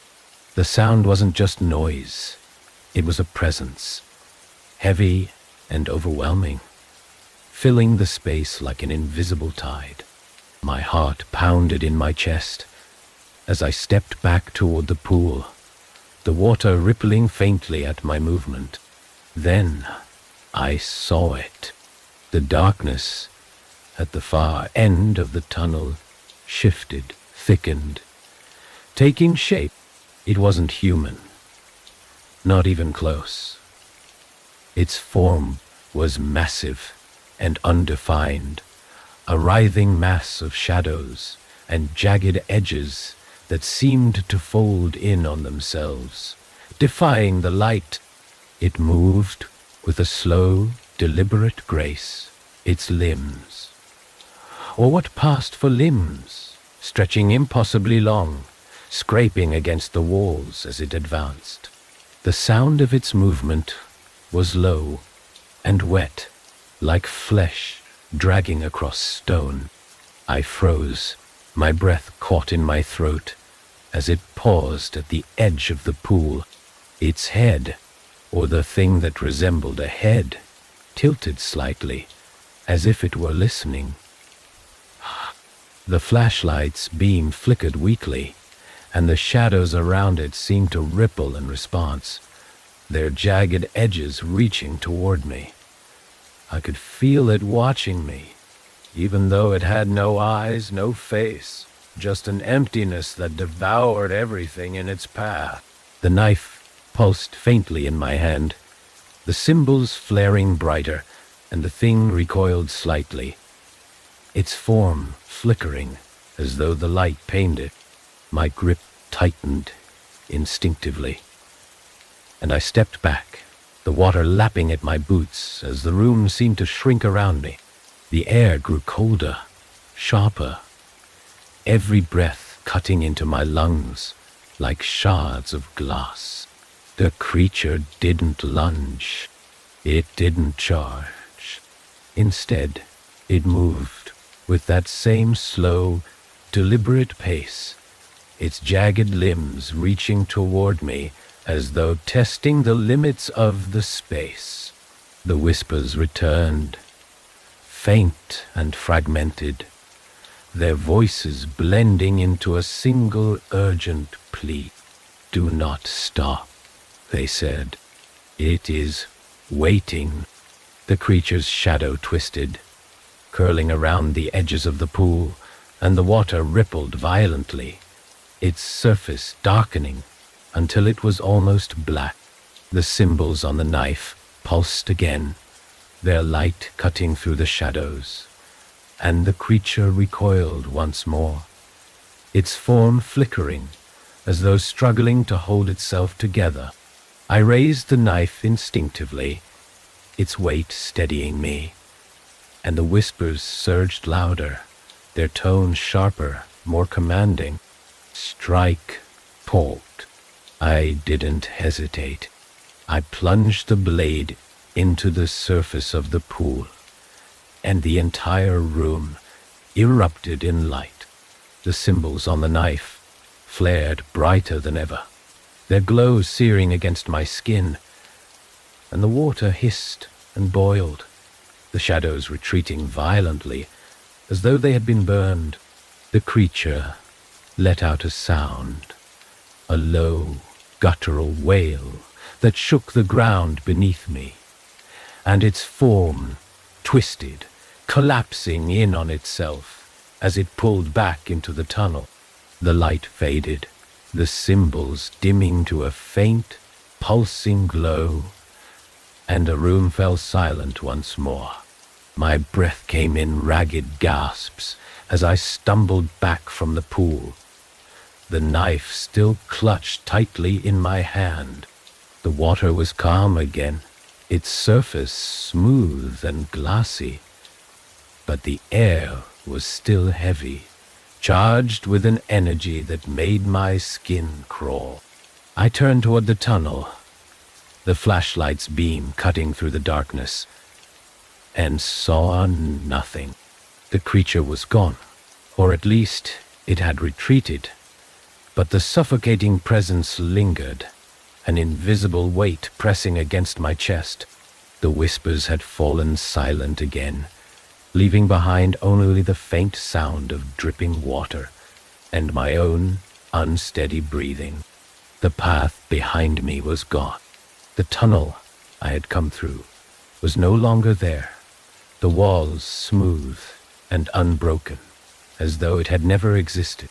There was only one way forward, deeper into the darkness, toward whatever had drawn me here. The knife pulsed faintly in my hand, its symbols shifting again, and I felt a pull, an almost magnetic force, urging me toward the far end of the room. The air was colder there, heavier, and as I stepped closer, the flashlight's beam caught something carved into the wall. A doorway, jagged and uneven, its edges etched with the same symbols as the knife.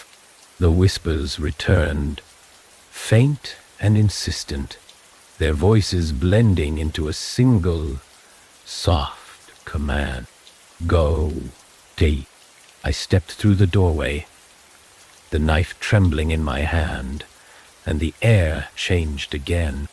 It was colder here, wetter, and the walls were no longer stone but something smoother, darker, pulsing faintly beneath my touch. The tunnel stretched out before me, its edges narrowing as the whispers grew louder, guiding me forward. The path twisted and turned, the walls closing in until I could feel their weight pressing against me, their surface slick and damp. The air was so thick it felt like I was breathing through water, each step a struggle against the invisible force, pulling me deeper. The knife's light flickered, the symbols dimming and flaring in rhythm with my heartbeat, and the whispers grew sharper, more urgent. It is waiting, they said. It is hungry. The tunnel opened into another chamber, larger than the last, its ceiling lost in shadow. The walls here were different, carved with intricate patterns that glowed faintly, their light pulsing in time with the whispers. In the center of the room was an altar, its surface slick with the same dark liquid that had filled the pool. The air around it was heavy, vibrating faintly, and I could feel the pull of the knife growing stronger. I stepped closer, my footsteps echoing in the stillness, and the symbols on the altar flared brighter, casting sharp, jagged shadows across the room. The whispers surged, their voices blending into a single, deafening command. Finish it. The altar seemed alive. Its surface pulsed faintly, a cold, rhythmic beat that matched the flicker of the symbols carved into its dark stone. The air around it was suffocating, thick with a metallic tang that made my lungs burn with each shallow breath. I didn't want to move closer, but the knife in my hand pulsed with its own rhythm, the faint light from its symbols casting jagged shadows across the chamber. It wasn't just an object. It was pulling me forward, urging me toward the altar, like it had its own will. The whispers in my mind were louder now, sharper, their chaotic voices blending into something closer to words. They weren't frantic anymore. They were deliberate, almost commanding.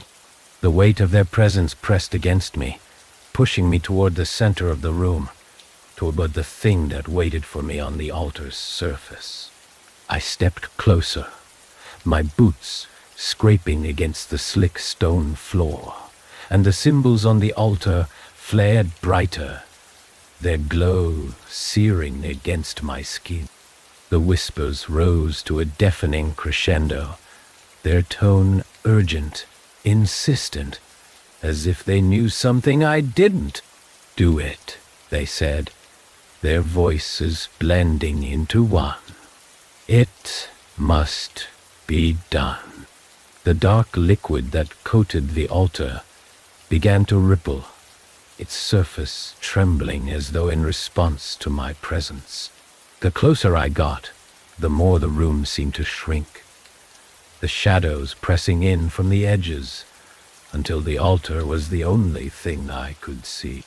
The air grew colder, sharper, and the metallic tang on my tongue turned bitter, like rust and decay.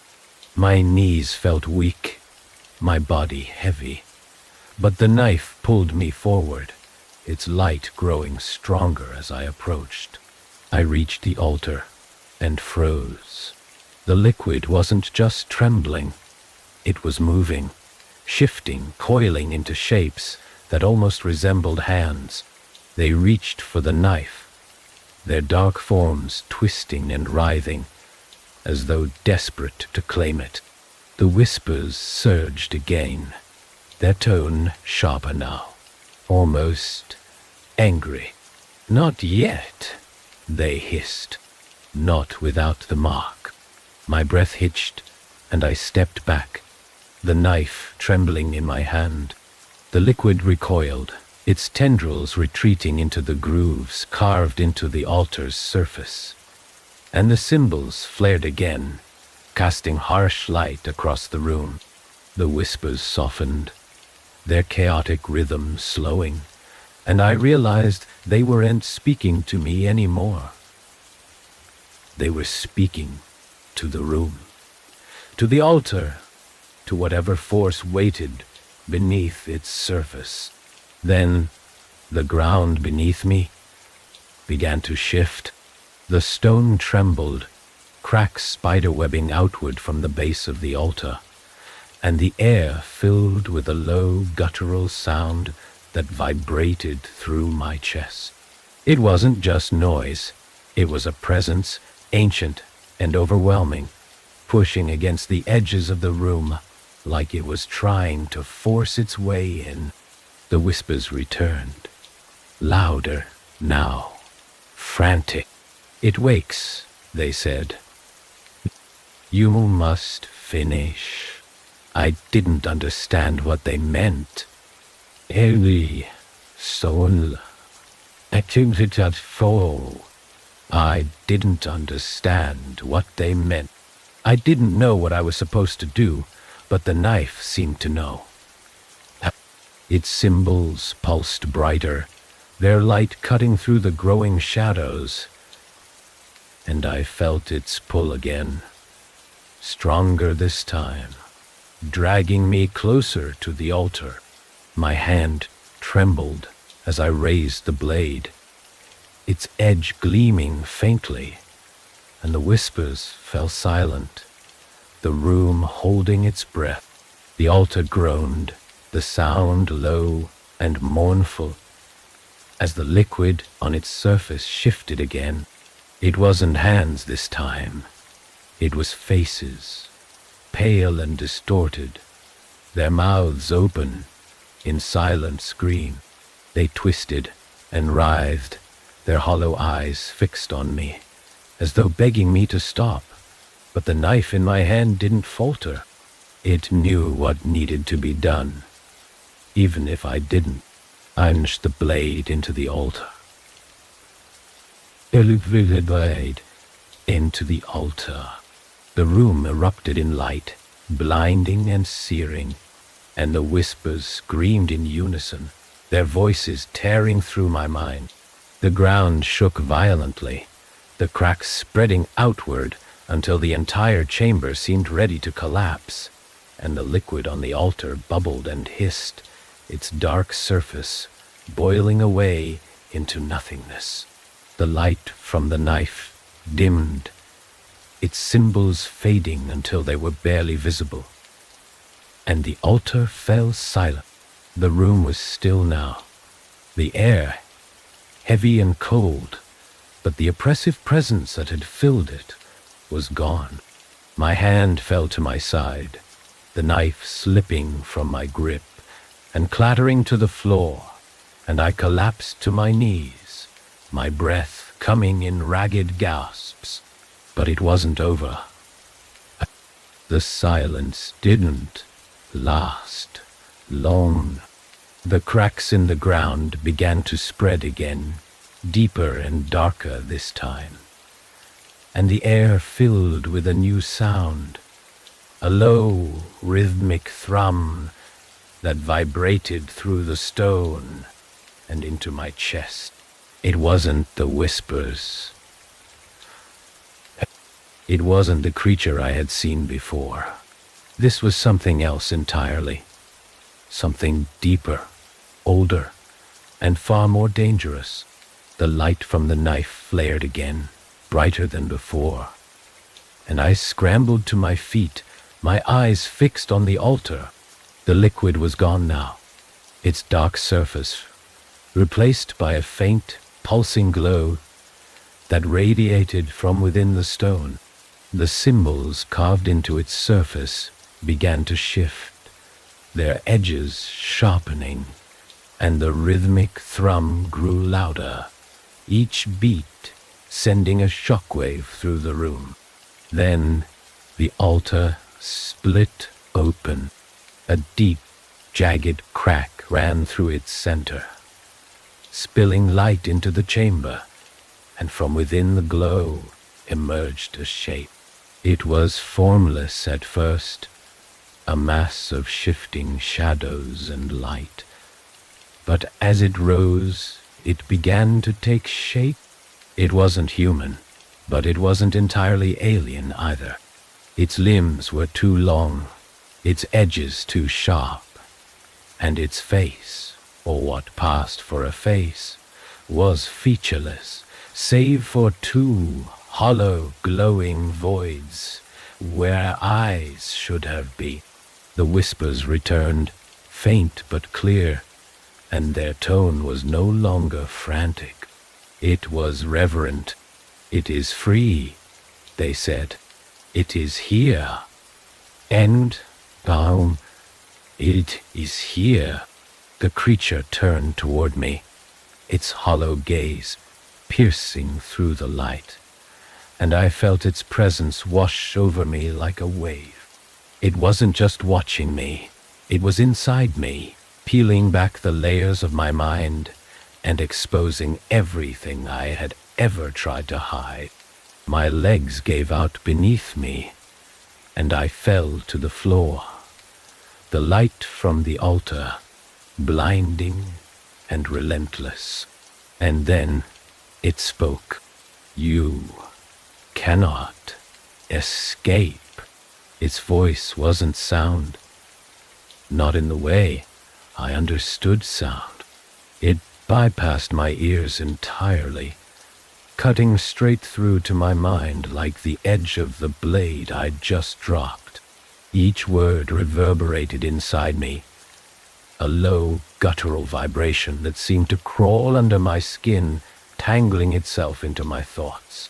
I couldn't move, couldn't speak. I could barely breathe. It wasn't just commanding me. It was unraveling me. The creature loomed above the altar, its form shifting and folding in on itself, both formless and solid at once. Those hollow, glowing voids where eyes should have been bored into me, pinning me in place like a moth under glass. The air around it shimmered, thick and heavy, warping the light into jagged, fractured patterns that danced across the chamber walls. You cannot escape, it said again, its voice 1,000 voices layered on top of each other, each one distinct yet blending into a single, overwhelming presence. You are bound. The cracks in the ground deepened, spreading outward like veins, and the pulsing light within the altar began to bleed into the room. It wasn't light in the conventional sense. It was alive, a writhing, shifting energy that seemed to reach out toward me, pulling me closer to the creature's massive, towering form. The whispers returned, faint at first, then louder, overlapping, and chaotic. They weren't speaking to me this time. They were speaking to it. It sees you, they said, their tone both reverent and terrified. It will take what it is owed.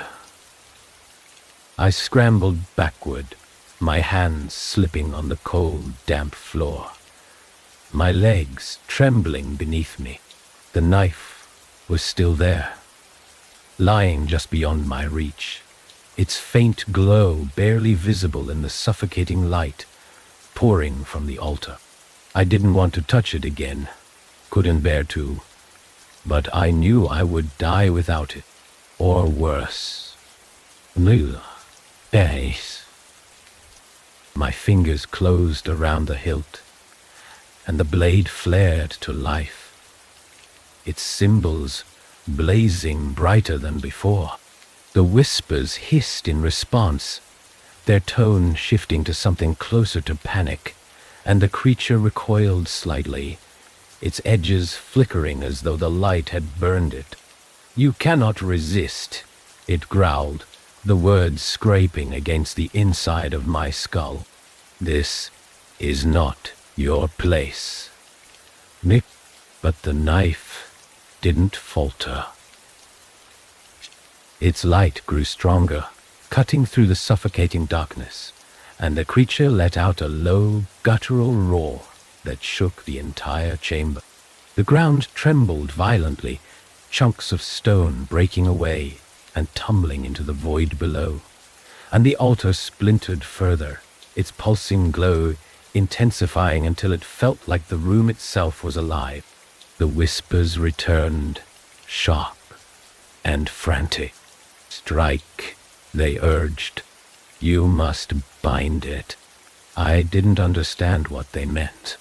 I didn't understand any of this, but the knife in my hand seemed to know. Its light pulsed in time with the energy pouring from the altar, and I felt it pulling me forward, dragging me to my feet even as my legs threatened to give out beneath me. The creature roared again, its jagged form twisting and writhing as it lashed out with one impossibly long limb. The air itself seemed to split as the limb sliced toward me, but I moved without thinking, the knife's light cutting through the darkness like a shield. The creature recoiled with a screech that wasn't sound. It was pain, pure and raw, ripping through the chamber and sending waves of nausea rolling through me. I stumbled forward, the knife's light guiding me, and the whispers surged again. Bind it. The knife pulled me closer to the altar, its symbols glowing brighter with each step, and the creature's form flickered violently, its edges blurring as though it were losing its grip on this reality. The light pouring from the altar grew blinding, wrapping around the creature's limbs like chains. And I realized with a sickening certainty what I had to do. The altar wasn't just a prison. It was a doorway, a bridge between this world and whatever dark, unknowable place the creature had come from. And the knife wasn't just a weapon. It was the key to locking that door. The whispers screamed as I raised the blade, their voices blending into a single deafening roar. The creature lunged toward me, its form twisting and folding in on itself, and I drove the knife into the center of the altar. The room exploded in light, a searing, blinding brilliance that swallowed everything. The creature let out a final, anguished roar as its form dissolved into the light, its jagged edges folding inward until there was nothing left but the pulsing, writhing energy pouring from the altar. The ground beneath me buckled, the cracks spreading outward until the entire chamber seemed ready to collapse, and the whispers fell silent, their voices snuffed out like a candle. The knife's symbols flared one last time, their light searing into my skin, and the energy from the altar surged upward, spiraling into the darkness above before vanishing completely. The chamber was still now, the air heavy and cold, and the oppressive presence that had filled it was gone. I collapsed to the floor, the knife slipping from my grip, and gasped for air. The light from the altar had dimmed, its surface cracked and lifeless, and the room was eerily quiet, save for the faint sound of dripping water echoing through the darkness. But it wasn't over. The silence was wrong. It wasn't peaceful. It was waiting. The air still felt heavy, charged with something I couldn't name, and the knife at my side pulsed faintly, its symbols flickering weakly, as though it were trying to warn me. I forced myself to my feet, my legs trembling beneath me, and turned toward the tunnel. The path ahead was dark, but I could feel it calling to me, pulling me deeper into the shadows. The whispers were gone. The creature was gone, but the weight of its presence lingered, a reminder that whatever I had faced wasn't truly finished. The knife pulsed again, its light cutting through the darkness, and I stepped forward, the echo of its voice still ringing in my mind. You cannot escape. The air in the tunnel was heavier now, thicker than it had been before. It clung to my skin, damp and cold, and every breath felt like I was inhaling smoke. My footsteps echoed faintly against the smooth, glistening walls. The sound swallowed almost instantly by the oppressive silence. The knife in my hand pulsed weakly, its faint light barely cutting through the darkness, and I tightened my grip on the hilt as I pressed forward. I didn't know where I was going. I didn't even know if I was going anywhere. But something deep inside me told me I couldn't stop. The whispers had been gone for a while now, but their absence didn't feel like relief. It felt like waiting. Well, it was. The oppressive weight that had filled the chamber lingered in the air, an invisible force pressing down on my shoulders. And with every step, I felt it growing stronger. Whatever I had done to the creature wasn't enough. Andy, give you duck. It wasn't gone. I was a bone. It was here, somewhere, waiting. The tunnel twisted and turned, its walls narrowing until I had to duck to avoid the jagged roots that jutted down from the ceiling. They were slick with moisture, dripping a thick, black liquid that pooled at my feet. The ground beneath me was soft, the mud sucking at my boots with every step, and the faint, rhythmic sound of dripping water echoed through the darkness. And then I saw it. The tunnel opened into another chamber, this one larger than any I had seen before. The ceiling stretched high above, lost in shadow, and the walls were covered in the same shifting, writhing carvings that had marked the altar. But these symbols were different. They glowed brighter, their edges sharper, more deliberate, and the light they cast seemed to move, twisting and curling like smoke. The air was colder here, sharper, and the faint hum I had felt before was now a low, resonant thrum that vibrated through the floor and into my chest. In the center of the chamber was another altar, larger than the first. Its surface was slick with the same dark liquid, but this time it wasn't still. It rippled and shifted, coiled into shapes that almost resembled faces, their distorted features stretching and twisting as though they were trying to escape. The knife in my hand pulsed faintly, its symbols flickering, and I felt the pull again, dragging me toward the altar like a current pulling me under. I took a step forward, the ground trembling beneath my feet, and the whispers returned.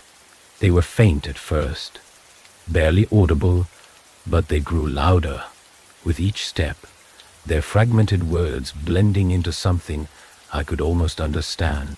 "It is not finished," they said, their tone sharp and insistent. "You must bind it." The liquid on the altar began to ripple violently, its dark surface bubbling and hissing, and the carvings on the walls flared brighter, casting jagged shadows across the chamber. The hum grew louder, more resonant, and the air around me seemed to vibrate, each breath sharp and painful. My heart pounded in my chest as I stepped closer, the knife trembling in my hand, and I realized with a sickening certainty that I wasn't alone. The shadows at the edges of the chamber began to shift, thickening and curling inward like smoke. They coiled around the walls, their edges sharp and jagged, and I could feel their weight pressing against me, suffocating and relentless. The whispers grew louder, their tone frantic. "It is awake," they said, their voices blending into a single deafening roar. "It will take you." The shadows surged forward, twisting and writhing as they reached for me, and the knife's light flared in response, cutting through the darkness with a blinding brilliance. The shadows recoiled, their forms flickering and distorting, but they didn't retreat. They hovered at the edges of the light, their jagged limbs curling and uncurling, waiting. The altar groaned, the sound low and guttural, and the liquid on its surface began to rise. It wasn't just liquid anymore. It was something alive, its coiling, writhing form stretching upward, taking shape. It wasn't human, but it wasn't entirely alien either.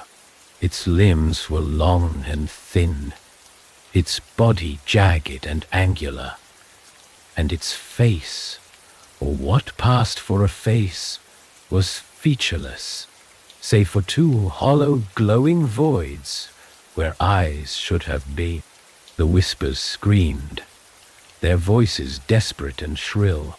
"Strike," they said. "You must end it." I raised the knife, its light flaring brighter, and the creature turned toward me, its hollow gaze piercing through the glow. The air grew colder, the ground trembling beneath me, and the carvings on the walls began to shift, their symbols twisting and writhing as though they were alive.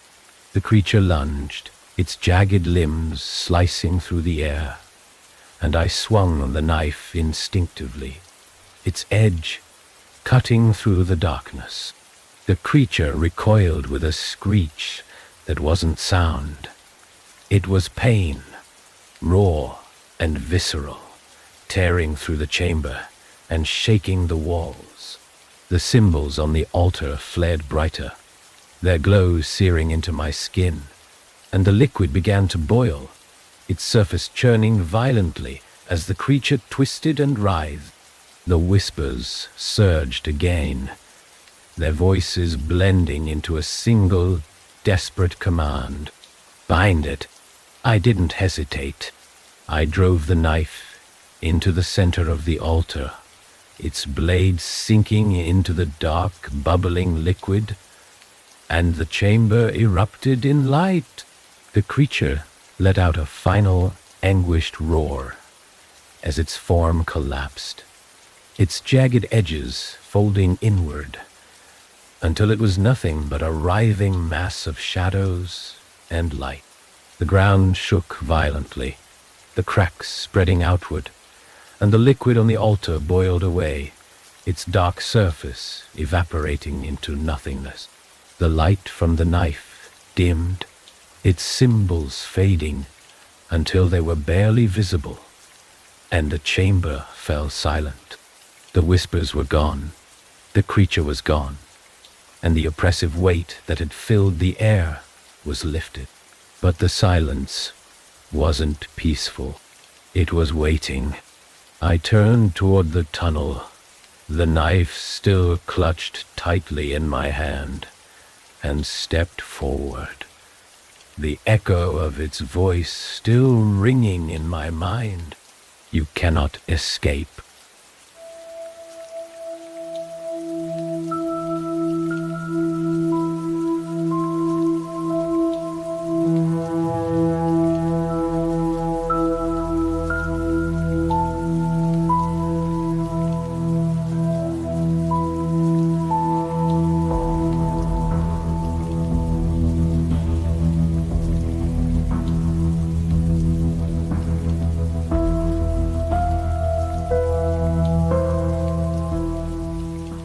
The sun was setting as we pulled up to Black Pine's lodge, its skeletal silhouette looming against the orange-streaked sky. The narrow dirt road had been choked with roots and overgrowth, as though the forest had tried to reclaim it after years of abandonment. Now, staring at the building itself, I couldn't help but feel that same sense of rejection. The lodge didn't want us here. It didn't want anyone here. The structure was a husk of what it must have been decades ago. The windows were dark, most of them broken, their glass edges glinting faintly in the fading light. Ivy crawled up the sides of the building, its tendrils snaking across the crumbling stone like veins on decaying skin. The air was colder here. the kind of cold that didn't make sense in early autumn.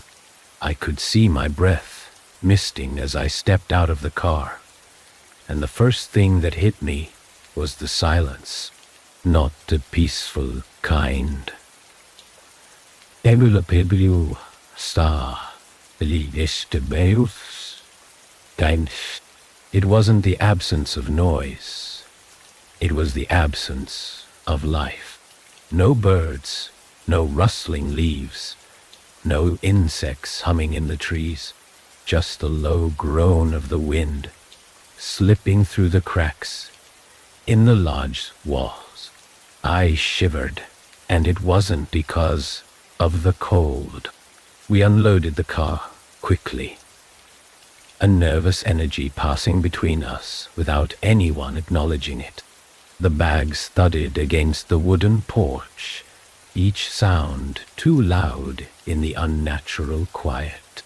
The front door was warped, its paint peeling in long, jagged strips, and I half expected it to fall apart.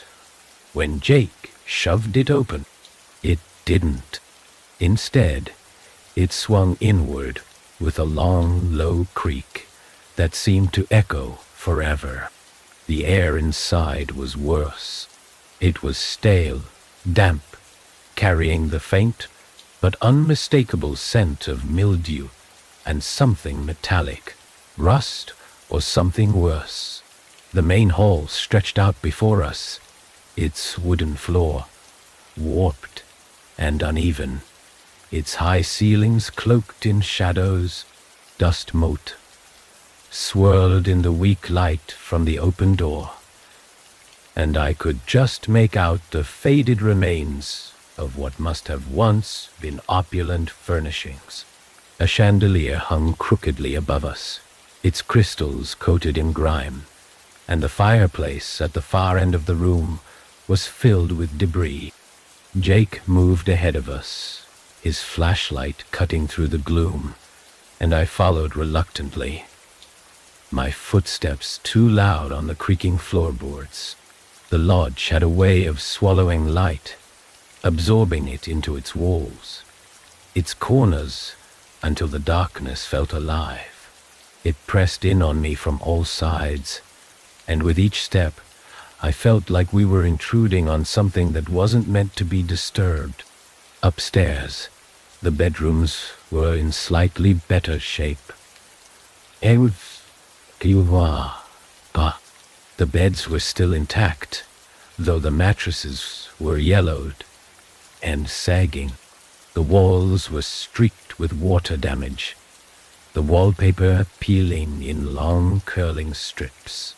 One of the windows was missing entirely, replaced by a jagged hole that let in the wind and the faint, distant sound of the forest. It was the first noise I'd heard since we arrived, and it made my skin crawl.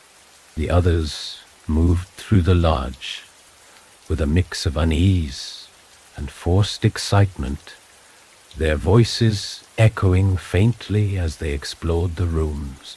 I stayed in the main hall, my eyes drawn to the staircase that spiraled up into the shadows. Something about it felt wrong, too steep, too narrow. The banister warped and splintered as though it had been grabbed by too many hands. My flashlight flickered as I turned it toward the top of the stairs, the beam catching on something shiny. But when I looked again, it was gone. The night came quickly. The light faded so fast, it felt unnatural, and soon the only illumination came from our flashlights and the weak glow of the lanterns Jake had brought. We sat in the main hall, our voices too loud, our laughter forced, as if we could drown out the oppressive weight of the lodge itself. But it didn't work. The silence was still there, waiting in the spaces between our words. It was Ellie who heard it first. She stiffened suddenly, her eyes flicking toward the staircase, and for a moment, I thought she was about to say something, but she didn't. She just shook her head and looked away, her face pale. I opened my mouth to ask her what was wrong.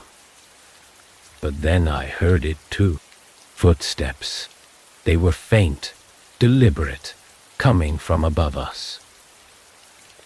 The sound of wood creaking under a weight that wasn't ours.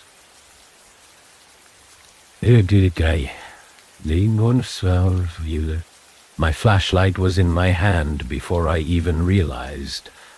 I'd reached for it, the beam cutting through the shadows. As I aimed it toward the staircase, there was nothing there.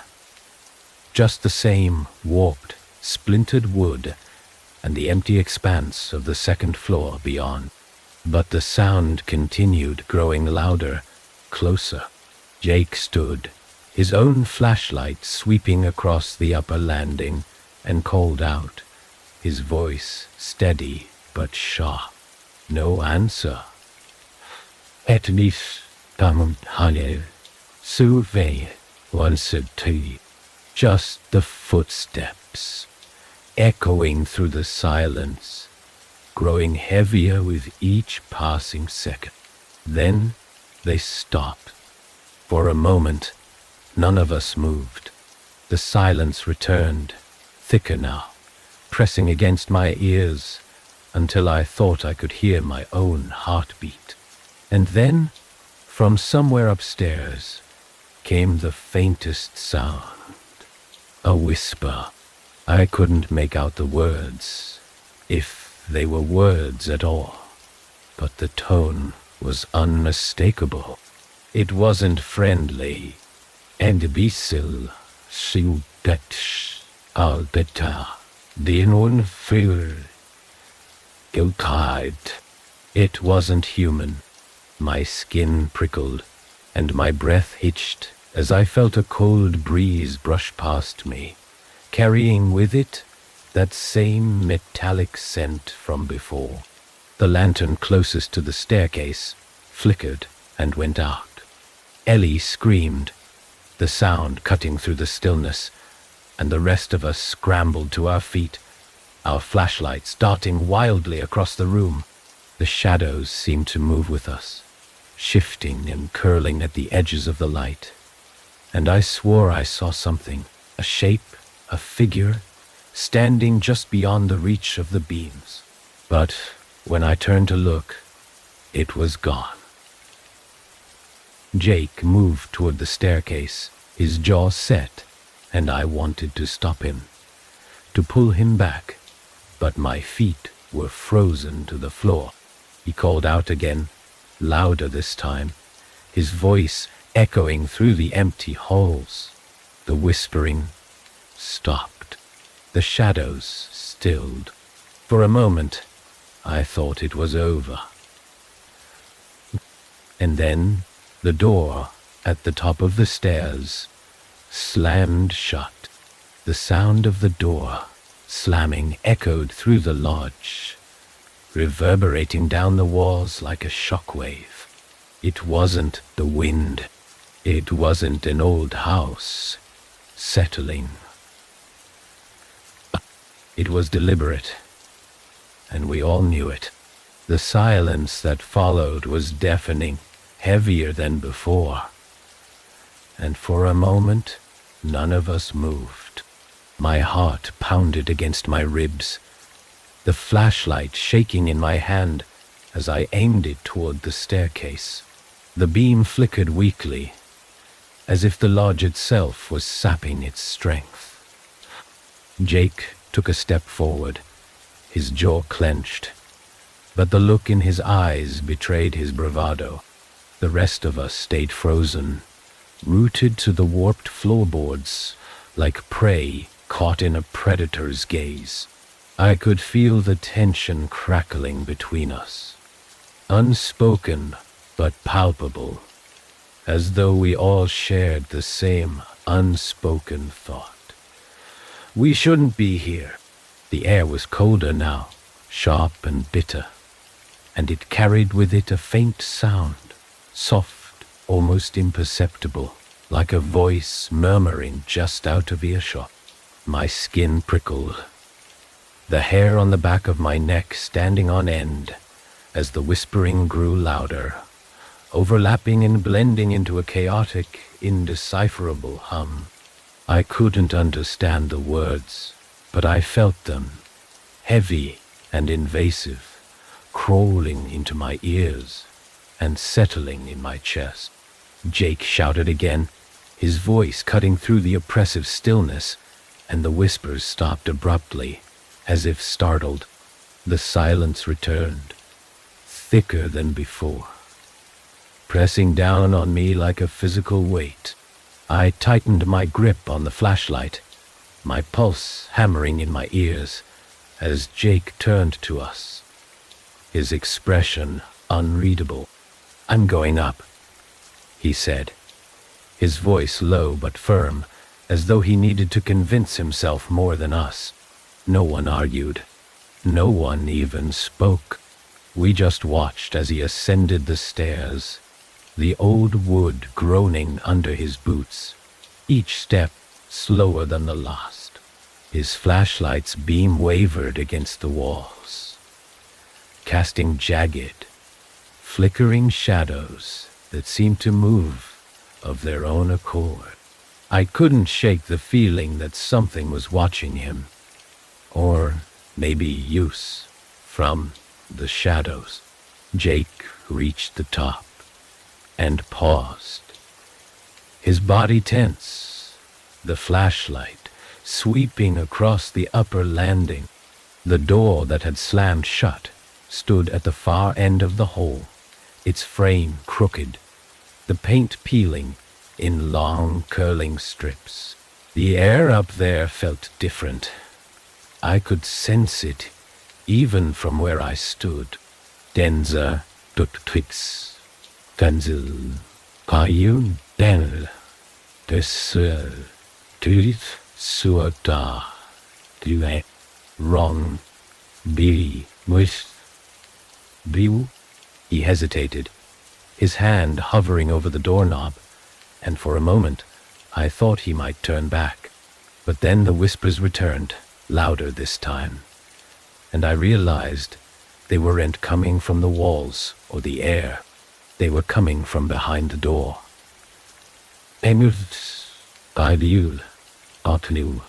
He yanked it open, the hinges shrieking in protest, and the whispers stopped once more.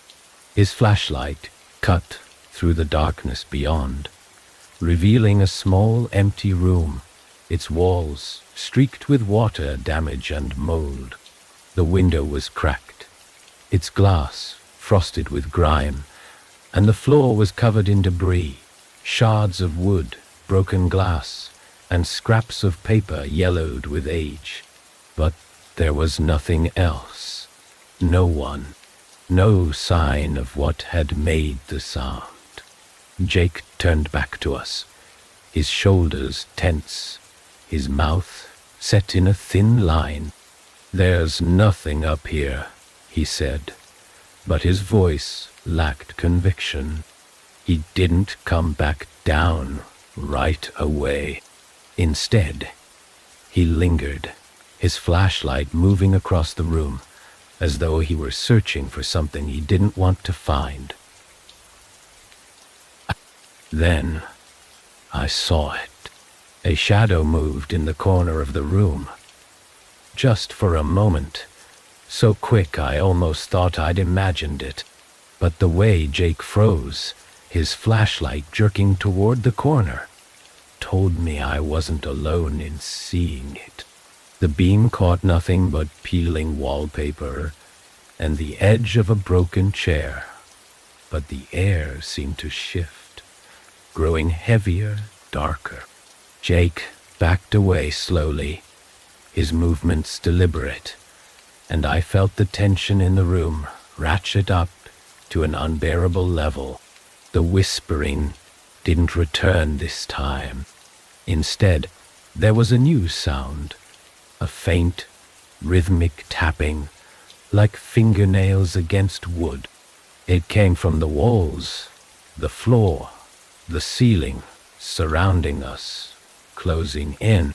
My throat tightened, and I felt my legs tremble as the sound grew louder, more insistent. Jake started down the stairs, his footsteps quick and uneven, but the tapping followed him, keeping pace with each step. The rest of us backed away instinctively, our flashlights darting across the room, but there was nothing there. No source, no explanation, just the sound, echoing and relentless. When Jake reached the bottom, the tapping stopped. The silence was immediate and absolute, broken only by the sound of our ragged breathing. No one spoke. No one moved. We just stood there, the weight of the lodge pressing down on us, its presence undeniable now. Ellie was the first to break. She muttered something under her breath, her voice trembling, and turned toward the front door. "I'm not staying here," she said, her voice louder this time, panic bleeding into her words. She grabbed the handle and pulled, but the door didn't budge. She tried again, harder, yanking at it with both hands. But it was as if the wood had fused with the frame. "It's stuck," she said, her voice rising, and I could hear the edge of hysteria creeping in. Jake moved to help her, his shoulder slamming against the door. But it didn't move. The rest of us stood frozen, the reality of our situation sinking in. We weren't leaving. The air around us seemed to shift again, growing colder, and the metallic scent I'd noticed earlier returned.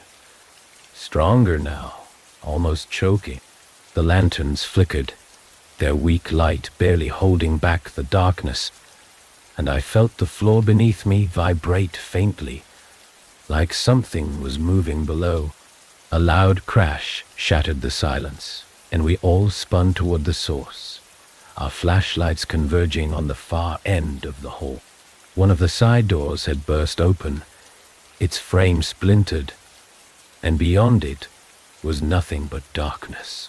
My pulse raced as I stared into the void, my flashlight's beam barely piercing the shadows, and for a moment I thought I saw movement, something shifting just beyond the light. Then the whispering returned. It wasn't distant anymore. It was close, too close, wrapping around me like a cold, suffocating shroud. My flashlight flickered, the beam sputtering weakly, and I felt the ground beneath me tremble again, harder this time. The tapping started once more, faster now, more frantic, and I realized with a sickening certainty that it wasn't just noise. It was footsteps. The footsteps were deliberate, slow at first, then faster, pounding against the floorboards like a storm rolling through the lodge. My flashlight trembled in my hand, its flickering beam swinging wildly across the room, catching glimpses of warped wood and peeling wallpaper. The air was thick now, dense with something I couldn't name, and each breath felt like I was inhaling smoke. The others were frozen, their eyes darting between the shadows and the broken door at the end of the hall. The footsteps didn't come from any one direction. They were everywhere, above us, below us, surrounding us in a chaotic rhythm that made my head throb. My chest tightened, my heart hammering as I backed toward the center of the room, trying to keep the light steady. It didn't help. The darkness was alive, shifting and curling at the edges of the beam, and I could feel it watching me, pressing closer with each passing second. Then, just as suddenly as it had started, the pounding stopped.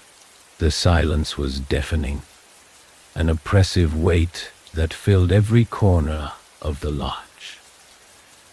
Envelop here.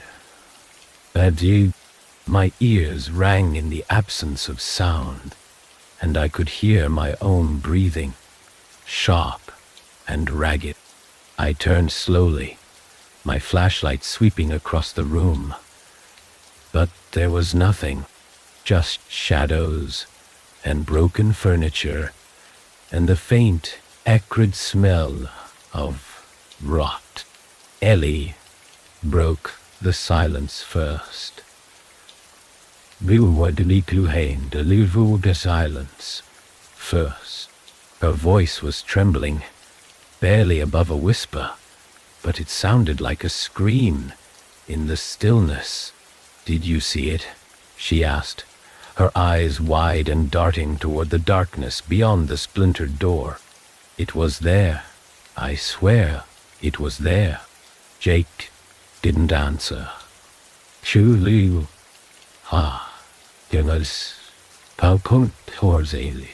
his jaw was set, his shoulders tense, as he stepped toward the door, his flashlight cutting through the void.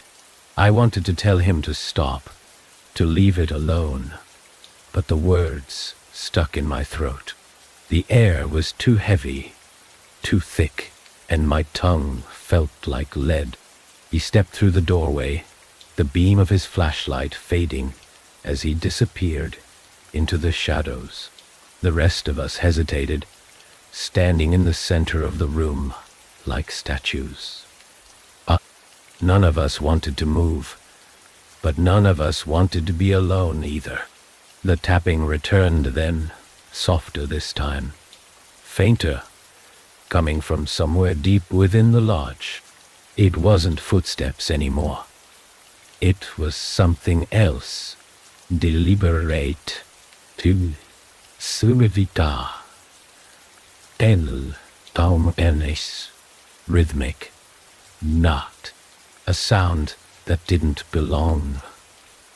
Oh, I followed Jake, my legs trembling with each step, the others close behind me.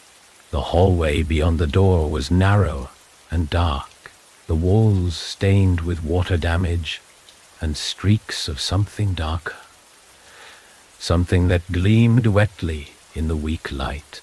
The floor creaked underfoot, the sound muffled by the oppressive silence, and the air was colder here, biting at my skin and seeping into my bones. Jake was ahead of us, his flashlight sweeping across the walls, catching glimpses of faded photographs and broken frames. The tapping grew louder as we moved deeper into the hallway, its rhythm steady and unrelenting. And I could feel it vibrating through the floor, through my chest, like the beating of a distant drum. We reached the end of the hallway, where another door stood slightly ajar, its frame crooked and splintered. The light from Jake's flashlight wavered as he pushed it open, revealing a small room beyond. It was empty, save for a single wooden chair in the center, its legs uneven, and its surface stained with something dark and dry. The walls were covered in old newspapers, their edges yellowed and curling, and the air was thick with the metallic scent of rust or blood. The tapping stopped again, replaced by a faint whispering, low and indistinct, like a voice carried on the wind. I stepped into the room, my eyes drawn to the chair, to the marks scratched into the floor beneath it. They were deep and jagged, forming a pattern I didn't recognize. And as I moved closer, I realized the scratches weren't random. They were words, faint and uneven, as though carved in desperation. The letters formed a single sentence. "It's not the house." I felt a chill run down my spine, my breath hitching as I stepped back, the words burning themselves into my mind. The whispers grew louder, sharper, and I turned toward the others, their faces pale and drawn in the weak light. Jake's flashlight flickered, its beam stuttering as the shadows in the room seemed to shift, curling inward like smoke. The air grew colder, and the metallic scent thickened, sharp and suffocating. The whispers weren't coming from the walls anymore. They were coming from the chair.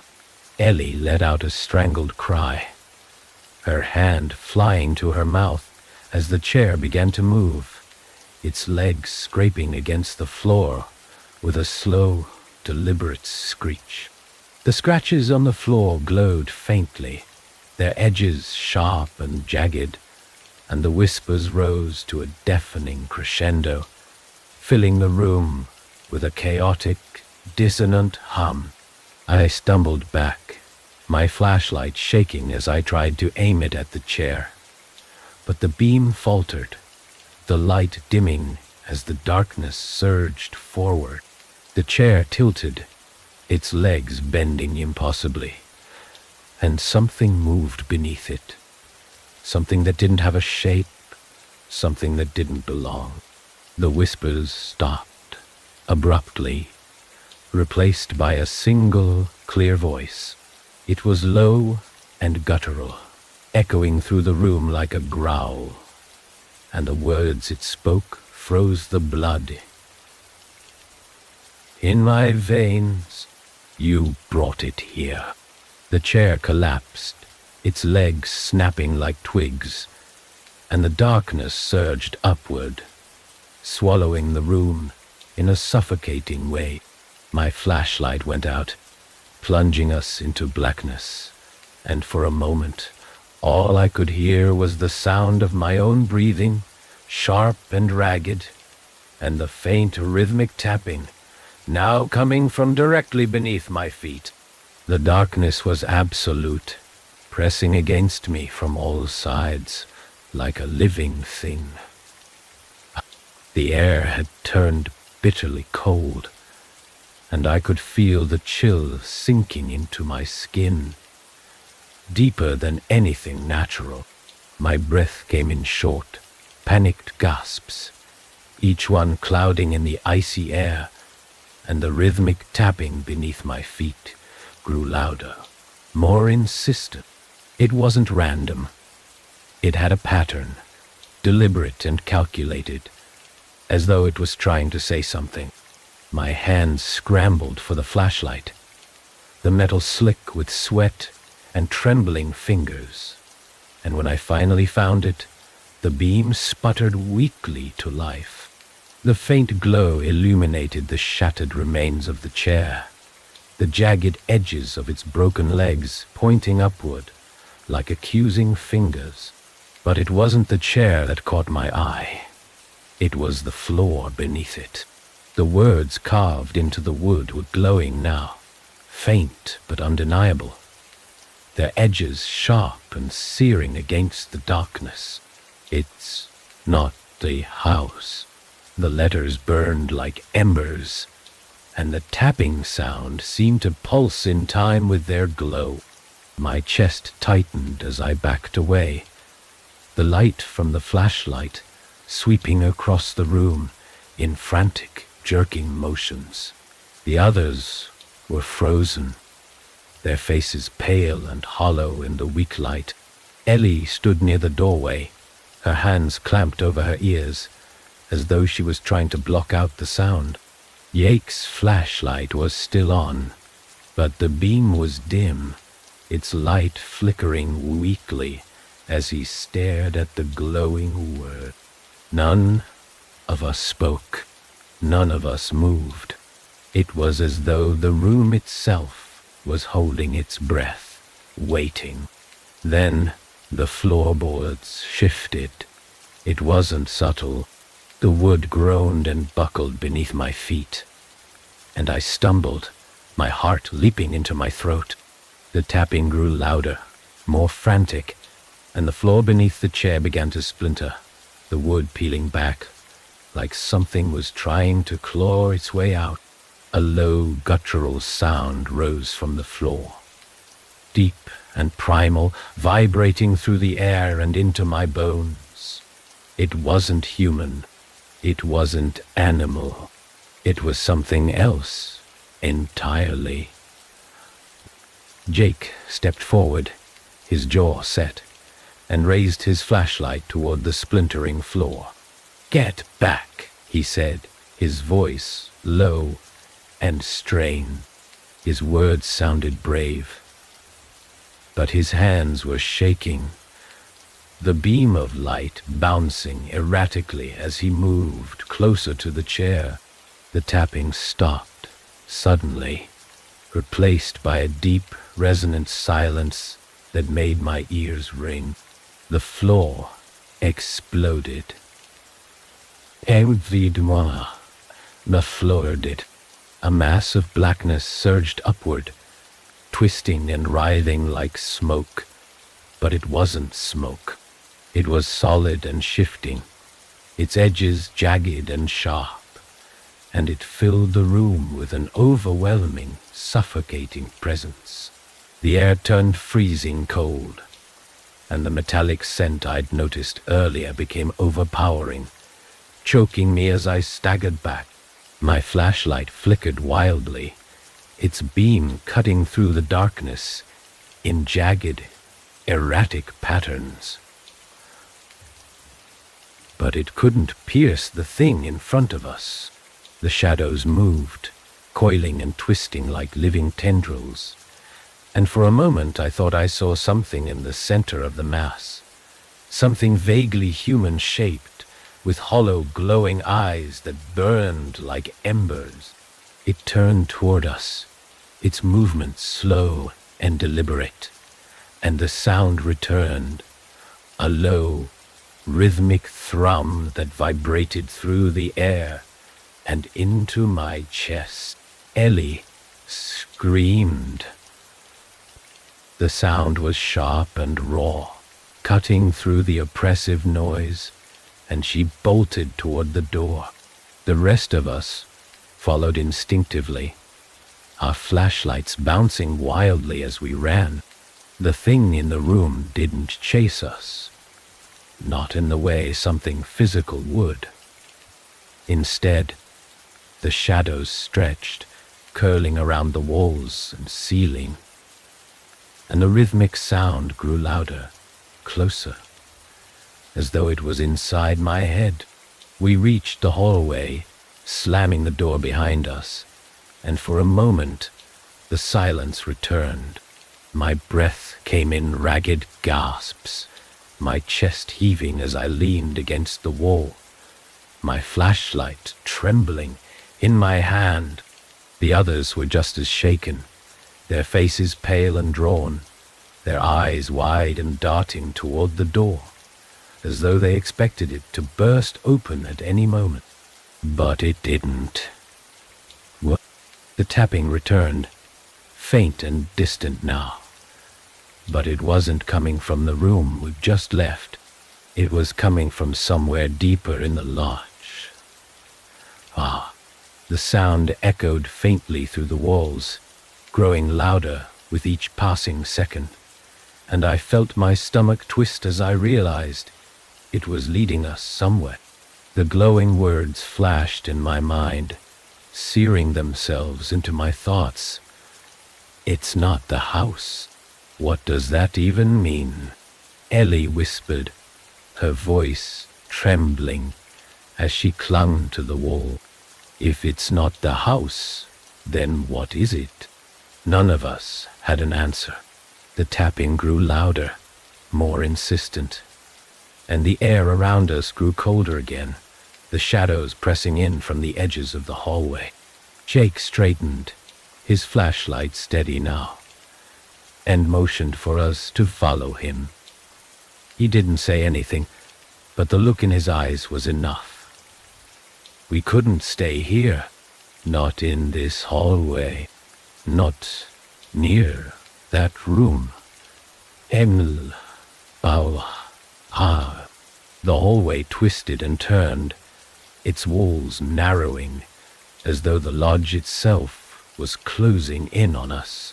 The tapping guided us, echoing faintly from the end of the corridor, and I felt an invisible pull drawing me toward it, compelling me to keep moving even as every instinct screamed at me to turn back. The floor creaked beneath our feet, the sound sharp and brittle, and I tightened my grip on the flashlight as we reached another door. It was different from the others. I had a new dino, different from the others.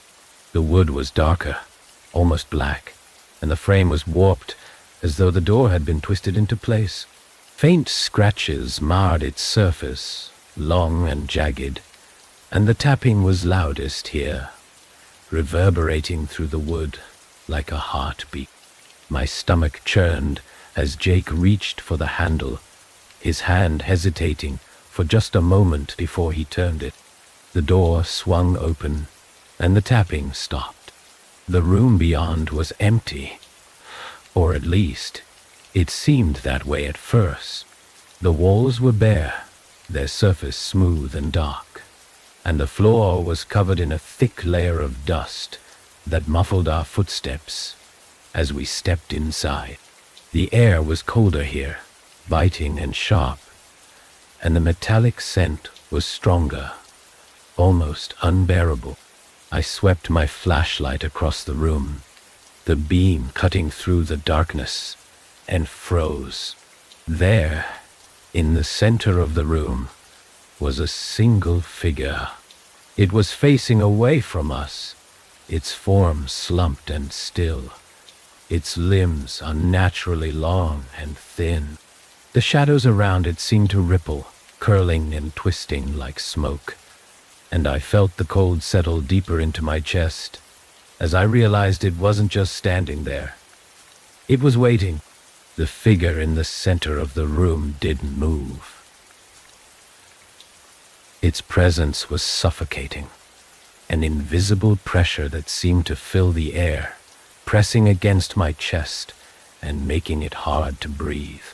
The shadows around it shifted and curled, like smoke caught in an unseen breeze, and the longer I looked, the harder it was to tell where the figure ended and the darkness began.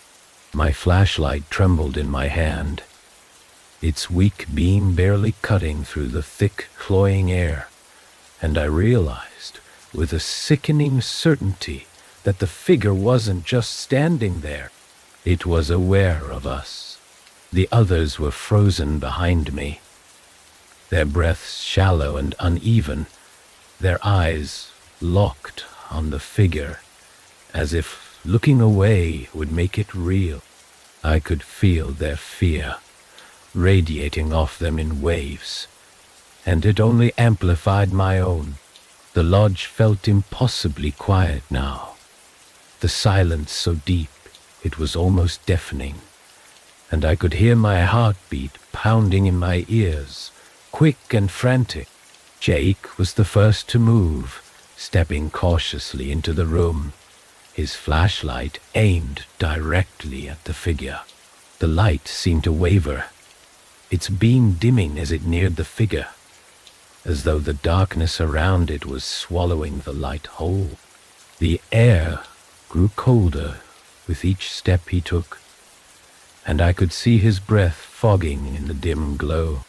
"Stop," Ellie whispered, her voice barely audible, but Jake didn't listen. He moved closer, the floor creaking under his weight, and the figure shifted slightly, its head tilting just enough to reveal the curve of its neck. My stomach twisted as I realized it wasn't turning to look at him. It was listening. The tapping started again, faint and rhythmic, coming from somewhere deep within the lodge. The sound echoed through the room, growing louder with each passing second, and I felt the floor beneath me tremble faintly, the vibrations traveling up my legs. The figure didn't move, but the shadows around it seemed to pulse in time with the tapping, their jagged edges flickering and curling inward. Jake stopped a few feet away from the figure, his body tense, and raised his flashlight higher. The beam wavered, casting long, twisted shadows across the room, and I caught a glimpse of the figure's face, or what should have been its face. There was nothing there. Its head was smooth and featureless, pale and translucent, with no eyes, no mouth, no expression, just a blank, hollow void where a face should have been. The sight of it made my stomach lurch, my breath catching in my throat, and I felt an overwhelming urge to look away, to run, but my legs refused to move. I was rooted to the spot, paralyzed by a fear so deep it felt primal. Jake took another step closer, and the figure moved. It wasn't slow. It wasn't deliberate. It was instant, a violent blur of motion that sent the flashlight spinning from Jake's hand, the beam flickering wildly as it clattered to the floor. The tapping grew louder, more frantic, and the shadows surged forward, swallowing Jake whole. He screamed, a raw, desperate sound that cut through the air like a blade. And then he was gone. The room plunged into chaos. Ellie screamed, her voice high and shrill, and the rest of us scrambled backward, our flashlights darting across the room in a frantic attempt to find Jake, to find the figure, to find anything. But there was nothing, just shadows, shifting and writhing, and the suffocating weight of the lodge pressing down on us from all sides. The tapping stopped abruptly, replaced by a deep guttural sound that seemed to come from everywhere at once. It wasn't a voice. It was a vibration, a resonance that shook the walls and the floor and the very air around us. My flashlight flickered, the beam growing weaker, and I realized with a cold, sinking dread that the figure was still there, standing in the center of the room. It hadn't moved. It hadn't left. But Jake was gone. Ellie bolted, her footsteps echoing down the hallway as she disappeared into the shadows. The rest of us hesitated for only a moment before following her, our breaths ragged and panicked as we stumbled through the twisting corridors.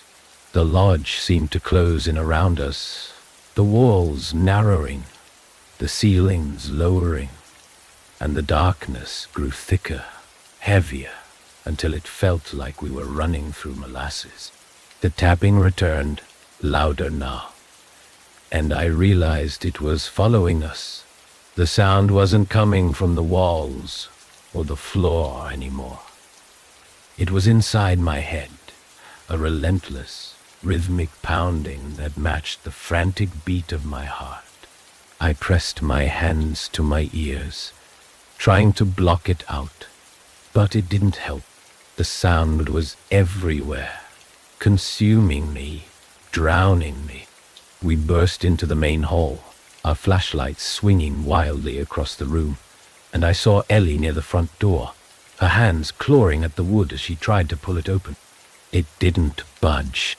The air was colder here, sharp and biting, and the metallic scent that had lingered faintly before was now overpowering, filling my nostrils and coating my tongue.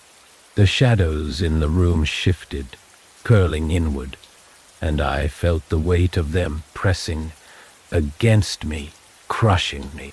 The tapping grew louder, more erratic, and the deep, guttural resonance returned, shaking the floor beneath my feet. The others were shouting, their voices blending into a chaotic cacophony, but I couldn't make out the words. The only thing I could hear was the sound, the relentless, deafening sound. Then the lights went out. The darkness was complete, absolute, swallowing us whole. My flashlight sputtered weakly, its beam flickering on and off. And in the brief flashes of light, I saw them, the shadows.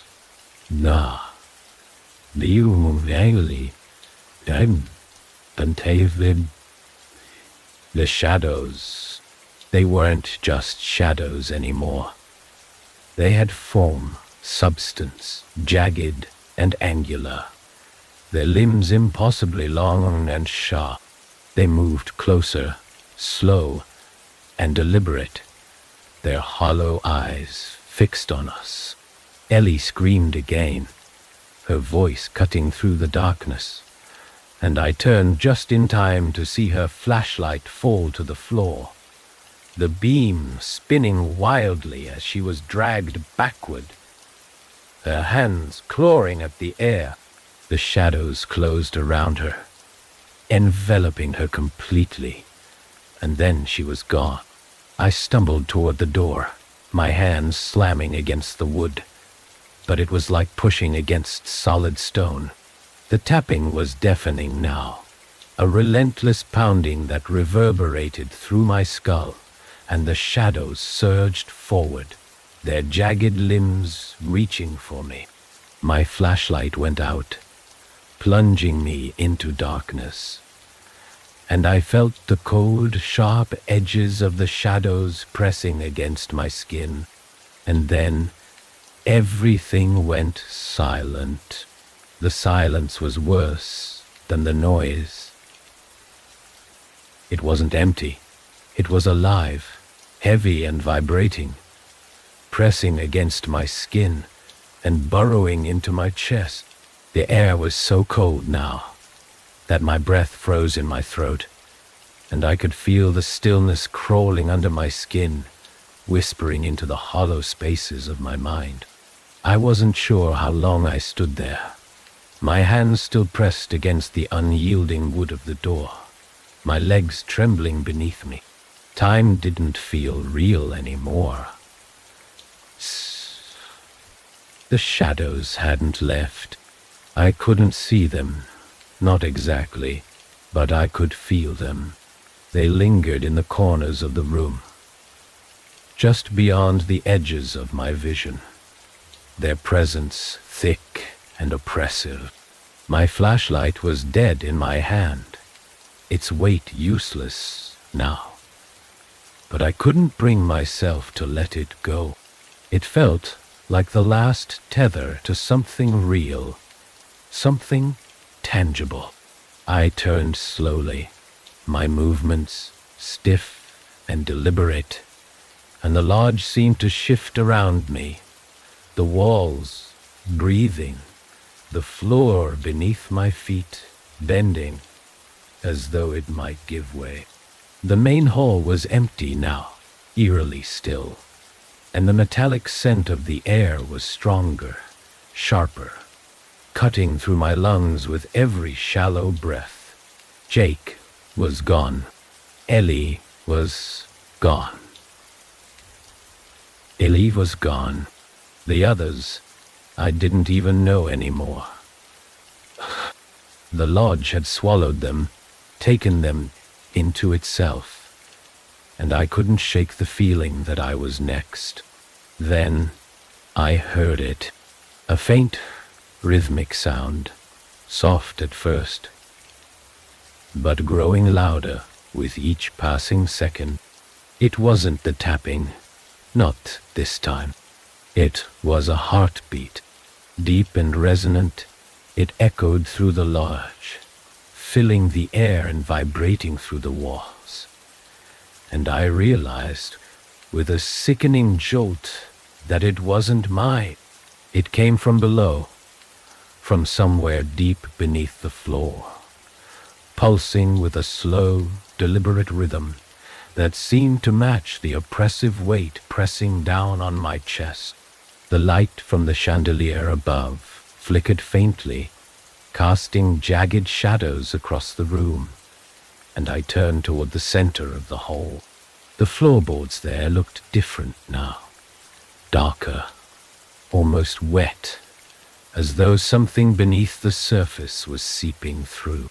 The heartbeat grew louder, each pulse shaking the floor beneath my feet, and the room itself seemed to tilt slightly, the walls bending inward as if they were being drawn toward the center. I stepped forward, my movements slow and hesitant, my body trembling with every step. The air was colder here, thick with that metallic tang, and as I reached the center of the room, the floor groaned beneath my weight, the wood splintering slightly. The heartbeat was deafening now, so loud it drowned out the sound of my own breathing, and I dropped to my knees, pressing my hand against the warped floorboards. They were warm. They not just warm, alive. The wood pulsed faintly beneath my hand, rising and falling like a living thing, and I recoiled, my stomach twisting as bile rose in my throat. The heartbeat quickened, the pulses coming faster now, more erratic, and the floor beneath me began to crack, the dark liquid seeping through in thick, glistening trails. Wow.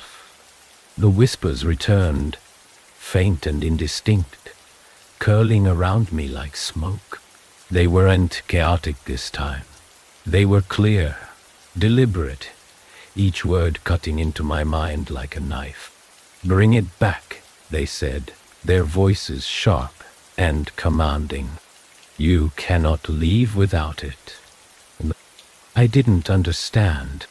My hands shook as I crawled backward, the flashlight slipping from my grip and clattering against the floor. The cracks in the wood spread outward, spiderwebbing across the surface, and the liquid began to rise, pooling around my knee. It wasn't water. It wasn't blood. It was thicker than both, black and shimmering, and it moved as though it had a will of its own, curling toward me in slow, deliberate tendrils. The whispers grew louder, overlapping now, their words blending into a single deafening voice. The heartbeat thundered in my ears, the ground beneath me trembling violently, and I felt the lodge itself shift, its walls bending and creaking as though they were collapsing inward. The liquid rose higher, swallowing my legs, my arms, pulling me toward the center of the room, and I realized with a cold, sinking dread that I couldn't fight it. I couldn't escape it. The chandelier above shattered, shards of glass raining down around me as the light flickered and died, plunging the room into darkness. The heartbeat stopped abruptly, and for a moment there was nothing but silence. Then, from somewhere deep beneath the floor, came a sound that made my blood run cold. A low, guttural groan, long and drawn out, rising up from the cracks like something waking from a long sleep. The floor gave way. I fell into the darkness, the liquid swallowing me whole, pulling me deeper and deeper and deeper into its suffocating embrace. It wasn't just cold. It was empty. A void that consumed everything, stripping away the edges of my mind until I wasn't sure where I ended and it began. The whispers were gone now, replaced by a single voice, deep and resonant, filling the void around me. You were never meant to leave. The liquid shifted, curling around me, pulling me towards something solid, something massive. My hands brushed against stone, cold and rough, and I realized I was no longer falling. I was standing, my legs trembling beneath me as I struggled to stay upright. The darkness pressed against me, suffocating and relentless, and the voice returned. Louder this time. Do you see it? A faint light flared in the distance, dim and flickering, and I turned toward it, my breath hitching in my throat. The light wasn't a flame. It was something else, something alive, writhing and twisting as it moved closer. The air grew colder with each step it took, the metallic tang burning the back of my throat. And as it drew nearer, I realized it wasn't a light at all. It was a figure. It was empty. It was a figure, hollow and faceless. Its limbs impossibly long, its presence overwhelming. The shadows around it curled inward, drawn to it like moths to a flame, and I felt the cold settle deep into my bones as it raised one jagged angular arm, pointing directly at me. You brought it here, it said, its voice low and guttural, resonating through the void. No, you must carry it back. The figure stood before me, its hollow, faceless void fixed on me as though it could see into every corner of my mind. My legs felt like they were sinking into the cold, shifting liquid beneath me, but I couldn't move. The air was too heavy, too thick, pressing against my chest and stealing what little breath I had left. It raised its jagged arm again, pointing past me into the endless darkness, and though it had no mouth, its voice echoed everywhere. You must. The words weren't a suggestion or a command. They were absolute, carrying the weight of inevitability. My throat tightened, and I forced myself to turn, to follow where it pointed, though every part of me screamed not to. The faint glow behind me was gone now, swallowed by the void, and ahead, the darkness seemed deeper, heavier, alive with faint, shifting movements. My hands were trembling, the flashlight still dead in my grip, but it didn't matter. There was no light here. The liquid below shifted again, rising higher, cold and thick against my knees, pulling at me with an almost deliberate intent. My first step forward felt impossible, like dragging my foot through concrete, but as I moved, the resistance lessened, and the voice returned, quieter now, but no less commanding. Further. Date. Each step took me deeper, the liquid rising higher, the cold seeping into my skin, until it felt like my blood had turned to ice. The ground beneath me was uneven, jagged, as though I were walking over something broken. My foot caught on something solid, a shape half buried in the liquid, and I stumbled, falling forward into the cold. My hands hit something rough and wet, and I realized it wasn't the ground. It was a face, carved into the stone, its features twisted and frozen in an expression of anguish. The face stared up at me with hollow, lifeless eyes. My breath hitched as I scrambled back, my hands shaking as I tried to push myself upright. But the ground beneath me shifted, and more faces emerged, their mouths open in silent screams. They weren't just carved. They were alive, their expressions moving faintly, shifting as though they were trying to speak, but couldn't. I stumbled to my feet, my legs trembling, and the voice returned, louder now. You woke it.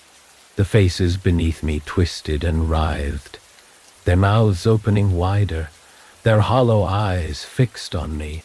The liquid began to churn, rising higher around my waist, and I could feel it pulling me down, dragging me toward the faces, toward their endless, silent screams. I reached out blindly, my hands clawing at the air, but there was nothing to grab, nothing to hold on to. Then the figure appeared again. It wasn't walking or moving. It simply was, its jagged form rising out of the darkness in front of me. The shadows around it twisted and coiled, drawn to its edges, and the liquid beneath me stilled, its surface smoothing as though it was bowing to its presence. The figure raised its arm again, this time pointing directly at me. Neon. It cannot end until you carry it. The ground beneath me shifted violently, the faces disappearing beneath the liquid, and the voice filled my mind, drowning out everything else. The shadows surged forward, curling around my arms, my legs, pulling me toward the figure, and I realized with a sickening certainty what it meant. It wanted me to take its place. The shadows tightened, their edges sharp and cold, pressing against my skin like knives. I screamed, my voice raw and broken, but the sound was swallowed by the void, disappearing into the endless darkness. The figure moved closer, its hollow, faceless void inches from mine, and the voice returned, softer now, almost gentle. You brought it here. You must carry it back. The shadows enveloped me completely, and the liquid rose over my head, cold and suffocating. I fought against it, my arms flailing, my lungs burning as I tried to breathe. But the darkness was everywhere, pressing against me, filling every space. My mind felt like it was splitting, fracturing under the weight of it. And the last thing I saw before everything went black was the figure, its jagged form dissolving into the void. Then, silence. When I woke, I was on the floor of the lodge, my body cold and trembling, my clothes soaked with the same black liquid. The air was heavy, but the metallic tang was gone, replaced by the faint, musty scent of old wood. The shadows were still there, lingering in the corners, but they weren't moving anymore. They were watching. The others were gone.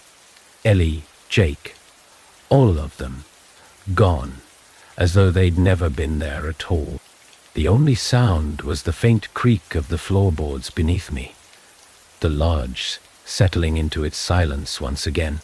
My hands were empty, the flashlight nowhere to be seen, but I could feel something else, something heavy, cold, pressing against my chest. I looked down and saw it, the knife. The new one, black and jagged, its surface etched with shifting, writhing symbols that glowed faintly in the dim light. It pulsed in time with my heartbeat, its weight familiar now, as though it had always been a part of me. The sight of it made my stomach twist, but I couldn't let go. My fingers tightened around the hilt, and the shadows in the room seemed to shift in response, curling inward, waiting. The lodge was quiet now, still and empty. But I knew better. It wasn't over. It would never be over. The weight of the knife, the pull of the shadows, the whispers lingering at the edges of my mind. They were all a part of me now, woven into my very being. I could feel the lodge breathing, watching, waiting, and I knew, deep down, that it was waiting for someone else to come, because I wasn't leaving. Not really. I was carrying it with me.